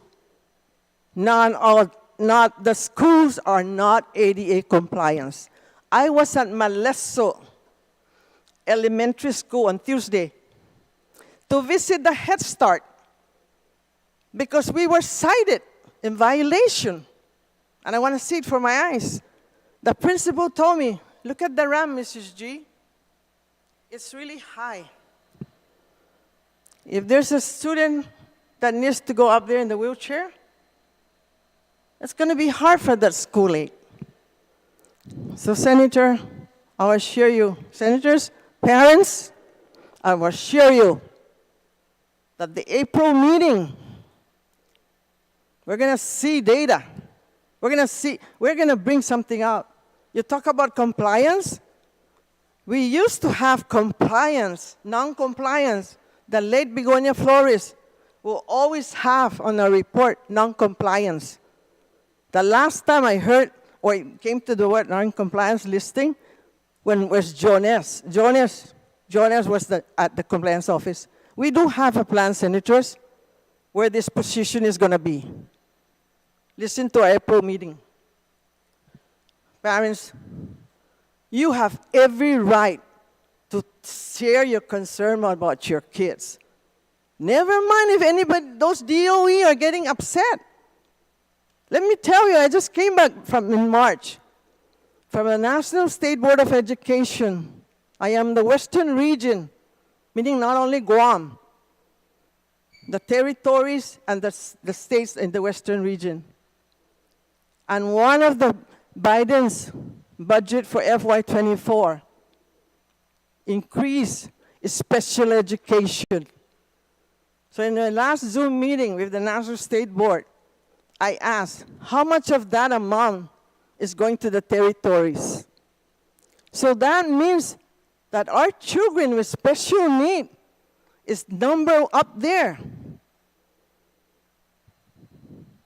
I always advocate for all students, but when I had my grandson, that I was told it fell to the crack, and I had this parent crying to me, the same issue with my grandson, I am sorry, because the Department of Education failed you parents, failed your kids who deserve to be given the services. So, you know, when we get defensive, the truth hurts. The truth hurts. So I assure you, parents, we have a parent rep on the Board of Education, but I invite you during our board meeting to come to the public participation and share your concern. Dr. Paris emailed myself, the chair, wanting to meet. And I recall his request during John Fernandez time. And because it's operational, we hand it over because that's operational. I thought that was taken care of. Just to hear tonight that nothing happens. So that, as my hat as a Board of Education, I assure you parents that everyone at DOE, stop teleworking, get to work and get our parents, our students, the services. Listen to the parents, because without the students, you guys are not gonna have a job. You're not gonna get the 22%. These parents do not, that's why I ask you, Senator, make the meeting at the time that the parents are gonna be here. Yes, they have parents meeting. What time do they hold it? 11 o'clock? 12 o'clock? During parents are working. So I just want to make sure that, yes, I went to the schools and I saw none of them are non-compliant. So if you're in Malesso, go to Malesso Martyrs School, because the RAM is like that. And the principal is going to ask the National Guard that adopted the school, what can they do? Because it's danger. Thank you. Thank you, Mrs. G.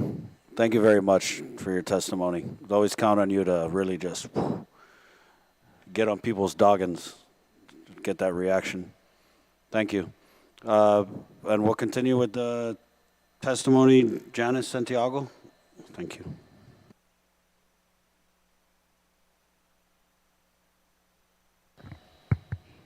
Thank you, Mrs. G, for that was one of our concerns. My granddaughter has been in school for 3 years already, not being serviced in speech. So I want to find out, how many speech therapists do we have on the island? Because up till now, from kinder to second grade, no services done at all. And the thing is, the mom here is very frustrated because the kid was okay, kinder first. Now she's in second grade, and when we had the meeting in February, they're going to put her in special ed just because she was falling with her academics. The kinder and first, she was doing great. But then the principal and the teacher said, because of her attendance. What does that have to do with attendance and being serviced with speech? This kid is very bright. I'm talking on behalf because I only, deal with her on weekends. And my goodness, her words are so huge for her to say for her age. But sometimes I don't understand, especially I'm not too good in hearing. And they had a meeting on February, and now it's April. She is not being serviced up till now. Where is the speech people or the speech special ed services? School is going to close soon, and I believe it's in May. Nothing has been done. I need an answer. My girl will be in third grade. Are they waiting for the school to open so they can put her in special ed? On her IEP stated since kindergarten that she is supposed to be receiving speech. And she had a meeting on first grade. No IEP meeting was done until this year in February. And she's in the third grade.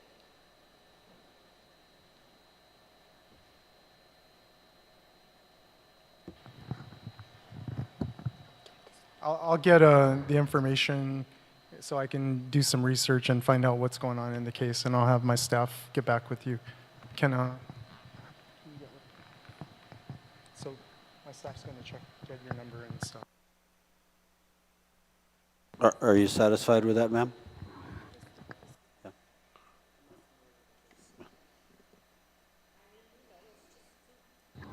Too frustrating for the poor girl as well.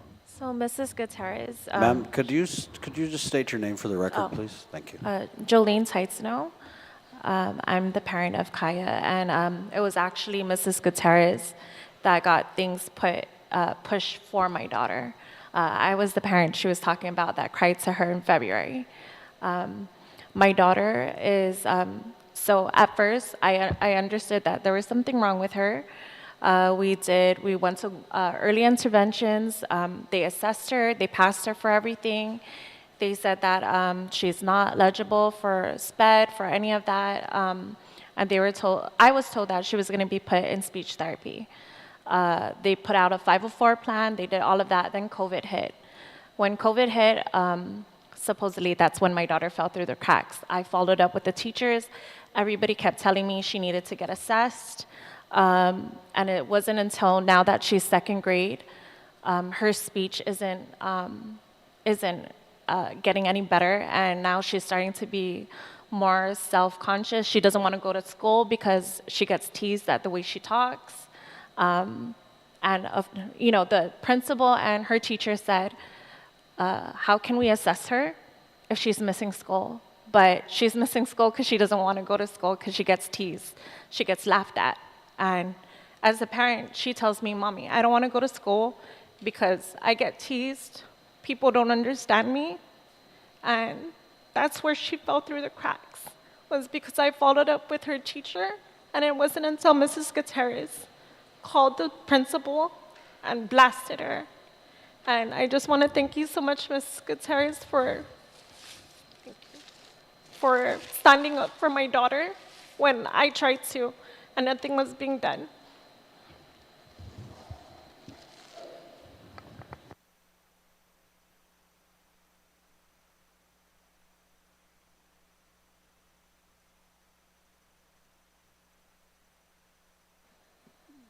Thank you, ma'am. Sorry. I'm sorry. And you know, we're not bashing. Yeah. So you're going to follow up 504? Go ahead. Yeah.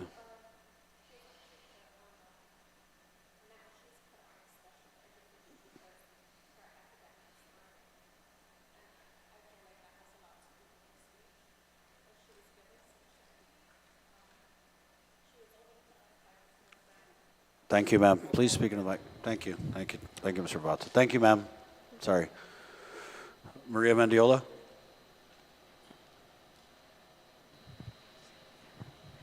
Good evening. I came here tonight because I have a son who is 6 years old, and he is on the autism spectrum and has ADHD.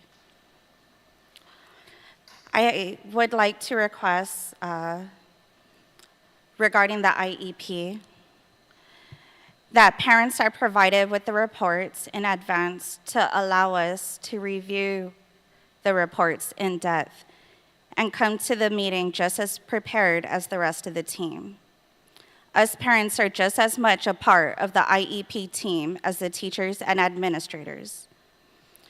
To receive the reports the morning of the meeting only inundates us parents. We're rushing to review and absorb the reports and end up only skimming through and struggle to keep up with the rest of the team when going through the IEP meeting. For context, I received 3 reports of over 20 pages total, and I was barely able to keep up or ask the appropriate questions. Not all parents are fluent in English or have English as their second language. I can imagine the struggle they face when entering the IEP with all these reports and being inundated. How can we all advocate for our children if we are held at such a disadvantage? We are all meeting and working to help our children, so please treat us like we add value to the meeting. Thank you, ma'am.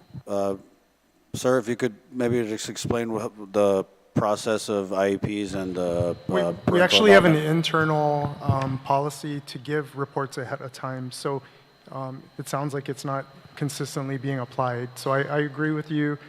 We've had this discussion. I know Dan and I have had this discussion many times. It's only fair to parents to be able to review the documents ahead of time and have the ability to question even before the meeting. So I agree with you. We actually have an internal policy. We need to push it out to make sure that all of our evaluators are standing by the advance. We typically give it 2 days in advance. Ma'am? I think 2 days would be much appreciated by us parents. I know that the team, we always say at the beginning of each meeting that this is for the student, this is for the child, let's keep the child's best interests in mind. But a lot of us parents have vocalized tonight that in these meetings where we're trying to advocate for our child, we're not held at the same level of respect that the rest of the team is expecting from us parents. So that's all I ask, is that, you know, when we email the team requesting for the reports and we're calling and we're following up, that someone responds. In these emails, there's 10 people, or 8 to 10 people, there's a lot of emails in the meeting acknowledging, and not a single person will reply. Until I follow up and follow up and follow up, can I please get the report? So it's frustrating, you know, and we're all trying to look out for the best interests of our child, but, you know, it's hard when we're inundated with all of this. So I would appreciate if that policy is enforced, or the members of the team are reminded, or refresher training courses or something. That's all. I'll make it happen. Thank you, ma'am. Yeah, great point. Appreciate it. Dr. Duenas? I don't think I really have much left to say after hearing all the wonderful testimony that we had tonight, but I do want to ask you, senators, to read a resolution that was given to us in 2021. It was Resolution 211-36, and it was given to Hunter Speaks on World Children's Day. And many of the senators that sit in the 37th were sponsors of this resolution. And basically, we made a promise to protect our children with special needs, to provide them services that allow them to reach their fullest potential, and to put them first in line, not last, like they usually are. We all pledged that day to do exactly what the resolution said we were going to do. And I'm just asking you to make good on that promise. I know some of the newer senators weren't a part of it, but I know that you have the same passion for this. Our son Hunter, he has options, lots of them, because we have the means to provide for him. But for many children and their families here in Guam, services at GDOE is all they get. That's all they get. And I think we need to hold the department more accountable. They need to do better. And I am asking to be a part of that solution. A lot of the concerns that I hear today are, like Mr. Babalta said, things that go on nationwide. And I don't think we need to reinvent the wheel here. What it sounds like is we need more capacity building across the board, whether it's speech, OT, physical therapy, training of one-to-one aides, behavioral services, and simple service coordination. I'm the chief medical officer of Take Care Insurance Company, and I oversee 40,000 members in the medical community, or in this community. And it's the same thing with GDOE. It's getting a team that is going to coordinate all these services so that we are providing it in a holistic way using a multidisciplinary team. And again, we have ideas. We have teams in the mainland that are already doing this, and we want to bring that standard of care to Guam. Please let us do that. Thank you. Thank you, Doc. I'd like to turn it over to my colleagues for a final round of questions. Is there any more testimony?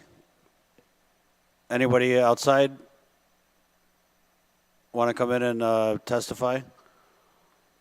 If you do, please come up and have a seat on the table.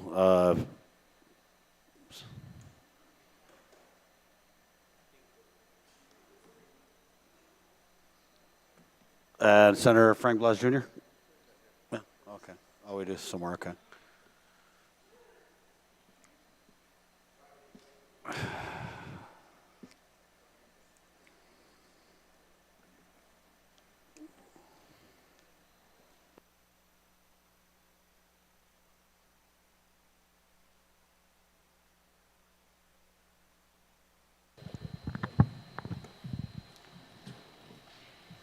And ma'am, you're going to voice?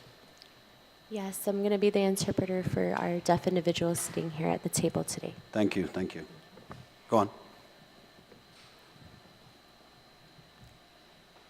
Hi, Hafide. My name is Myra Mendiola. have a lot of concerns with interpreters with GDOE because recently the elementary, middle school, and high school, there are no interpreters that are being provided for the elementary school. There's only one. Middle school only has one. High school only has 3 or 4. I think Ms. Jeannie explained that to you. So all across the board, and all these students are mainstream. At any time they need math, science, social studies, they're all in different classrooms and they don't have interpreters, so interpreters would have to interpret more than one class. Because they don't have enough, that means we need to welcome more interpreters. And this is why we have them all mainstream, right, is because we were supposed to provide those services for them. But because since there are no interpreters, you know, whether they're absent, sick, an emergency, or things like that, who covers that? And it's really scarcely now, like we don't have enough. If that interpreter is sick, then there's no interpreter for that individual. So what they have to do now is like move the interpreter from the high school over to the middle school, the elementary, but that makes it a struggle. GDOE is not making that a priority. Thank you, Myra, for your testimony. Thank you, Myra. Next. I'm sorry, let me introduce my name. My name is Corey, last name is Mendiola. And I heard many things with the deaf community, not learning American Sign Language in in middle school, high school, and elementary school, and how are they going to use that to socialize if they cannot communicate with the deaf individual? They need the skills to develop. They need to learn about their future. They need to be able to give the resources and understand and express problems when they need it. And how are we supposed to motivate the deaf individuals if they don't have that mentorship or that role in learning their own languages? It's really important that they have an interpreter for the deaf student because they're mainstream. And the same thing with people outside that are working, you know, we request for interpreters when we need it, just like for today. If we don't provide these services for our students, they'll lose motivation to become something bigger in the future. And maybe that's the reason why they don't want to learn anymore. They don't have any dreams because we don't support that. I'm so sorry, excuse me. I'm a little nervous for this presentation. I didn't expect this, but it's my first time I'm here even speaking like this, so please excuse me. But the situation with the deaf community, many times even before, during our time when we used to go to school, and that was in 2004, it's the time I graduated, about 2009, you know, we really had a lot more plans for deaf individuals. Now, like 20 years later, we're like struggling. Students are not given services. They're limited in English. They don't even understand it. They can't even write and read in English. I mean, it's making Guam look like we don't have enough services for our deaf and hard of hearing individuals here. They need to learn how to write and read. This is something they should know. Sorry, I have something to say. Let me add that to what Corey had mentioned. You know, it's been changing from a lot during my time. 2000 to about 2010. I graduated within that time, and it was a better time. We had more field trips. We had teachers who were coming from the States teaching us as much as we can. Every year we had training. There was information, there were field trips, there were summer camp, there were interpreters, there were many. But now, 10, 20 years later, it's like they cut a lot of the programs. And now, of course, we're struggling all around the world, but I mean, to know sign is a big part of our culture. sign language and not including it in the class, I mean, how are they supposed to learn later on and communicate eventually? You can learn sign language, you can learn English. This can change. Excuse me, I'm sorry, let me introduce my name. My name is Miss Tina Artero. I work with the ICANN, but I also was a student here in GDOE as well. I graduated almost 10 years ago. But really, there's a lot of things. We don't have access to interpreters, even in government agencies. But knowing that we've been able to travel out to the States and learn how to sign, but really, what can we do? We want to stay here on our islands. We want to work here, collaborate here. You know, same goes with one-to-ones. I mean, why are we not giving that access full on? Students should be learning and become independent and work on their own. They shouldn't have to have somebody follow them for the rest of their life. We're not allowing them and encouraging them to be successful in the future. Now everything seems like it's all confused. Everybody is, and we're missing out a lot of time. I'm thinking that maybe, you know, asking more people who are deaf to collaborate with you as well. Thank you so much for your testimony, and I agree.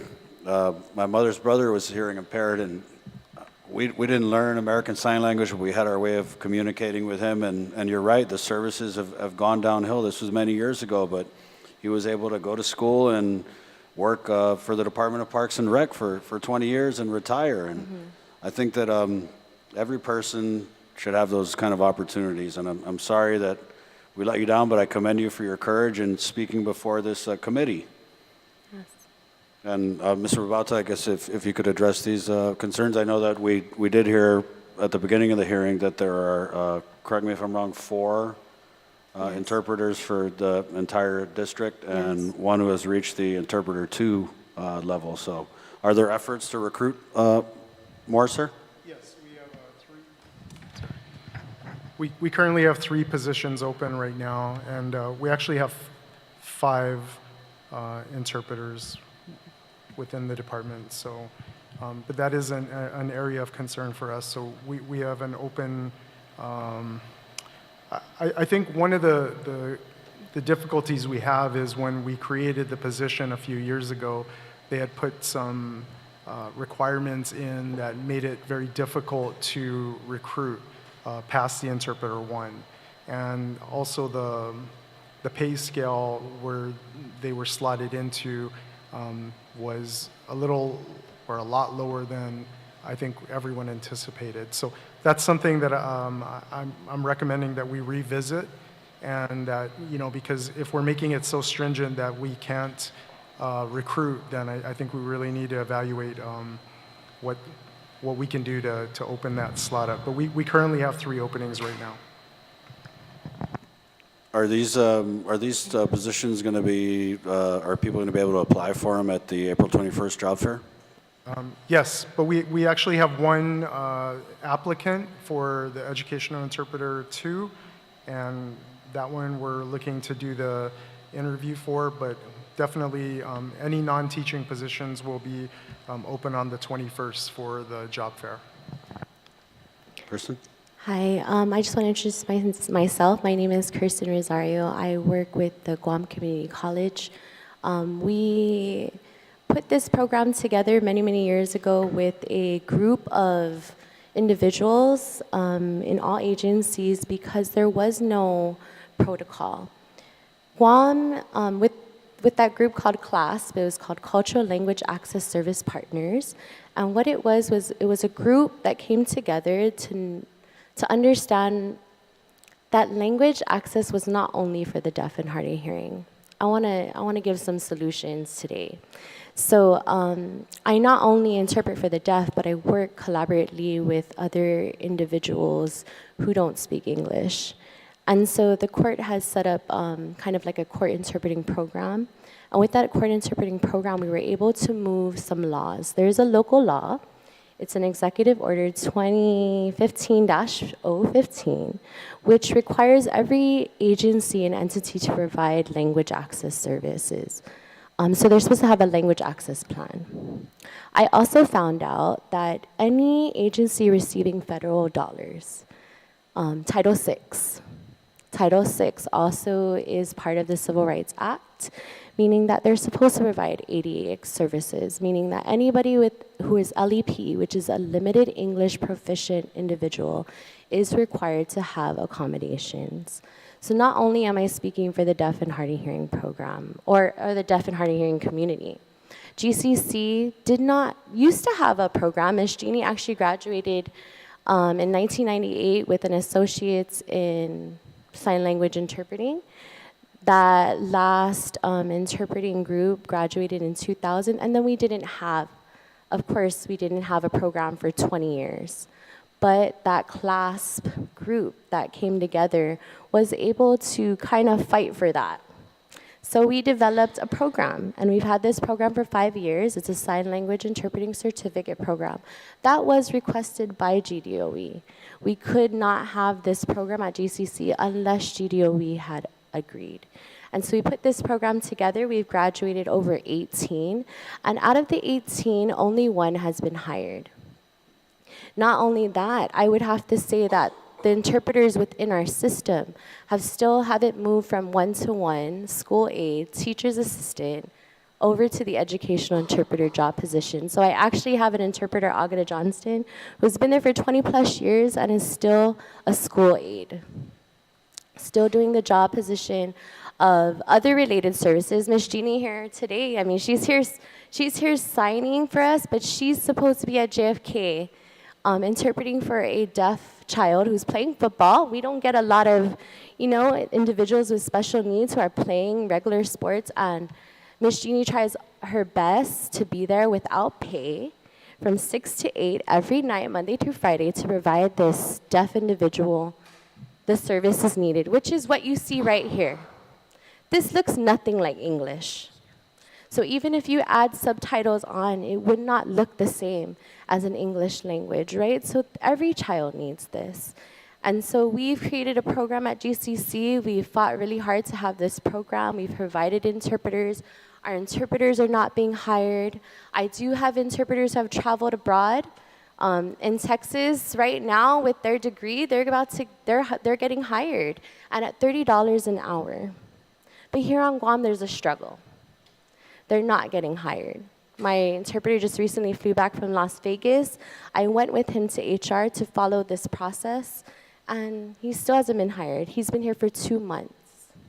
And so I see the need. I actually just recently got my advanced certificate in deaf education, and not from Guam, from College of Marshall Islands, also collaborating with other islands who need the same program. So yes, we are at a limited amount of interpreters. And through the last 5 years, I have lost interpreters who are no longer interested in working with individuals who are deaf and hard of hearing. And 5 years of not practicing the language you've learned. You obviously would forget that language. So I don't work for GDOE, I work for the Guam Community College. I'm an instructor, I'm a service provider. I provide this type of service to adults, children. My background's in special education, my background's in early childhood. I have this advanced certificate and degree, and the solutions are already here. We have laws in place that need to be followed. I couldn't even work with GDOE directly.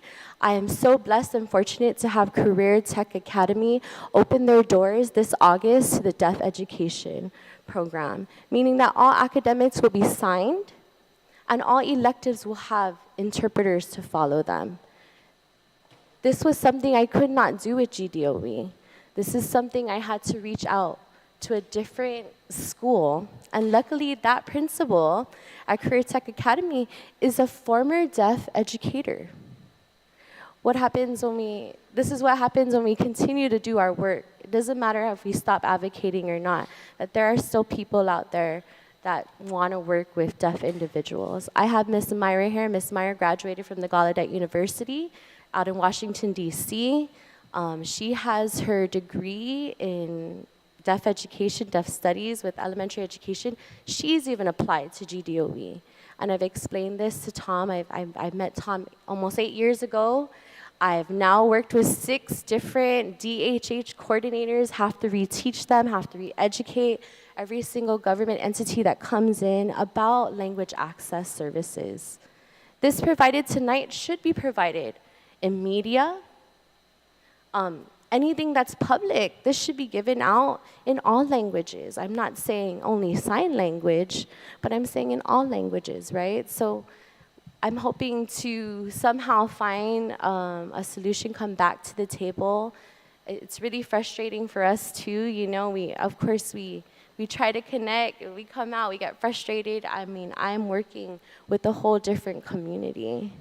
And so even at that, we have our struggles, you know, from an interpreter standpoint versus a deaf person's way and access to her communication.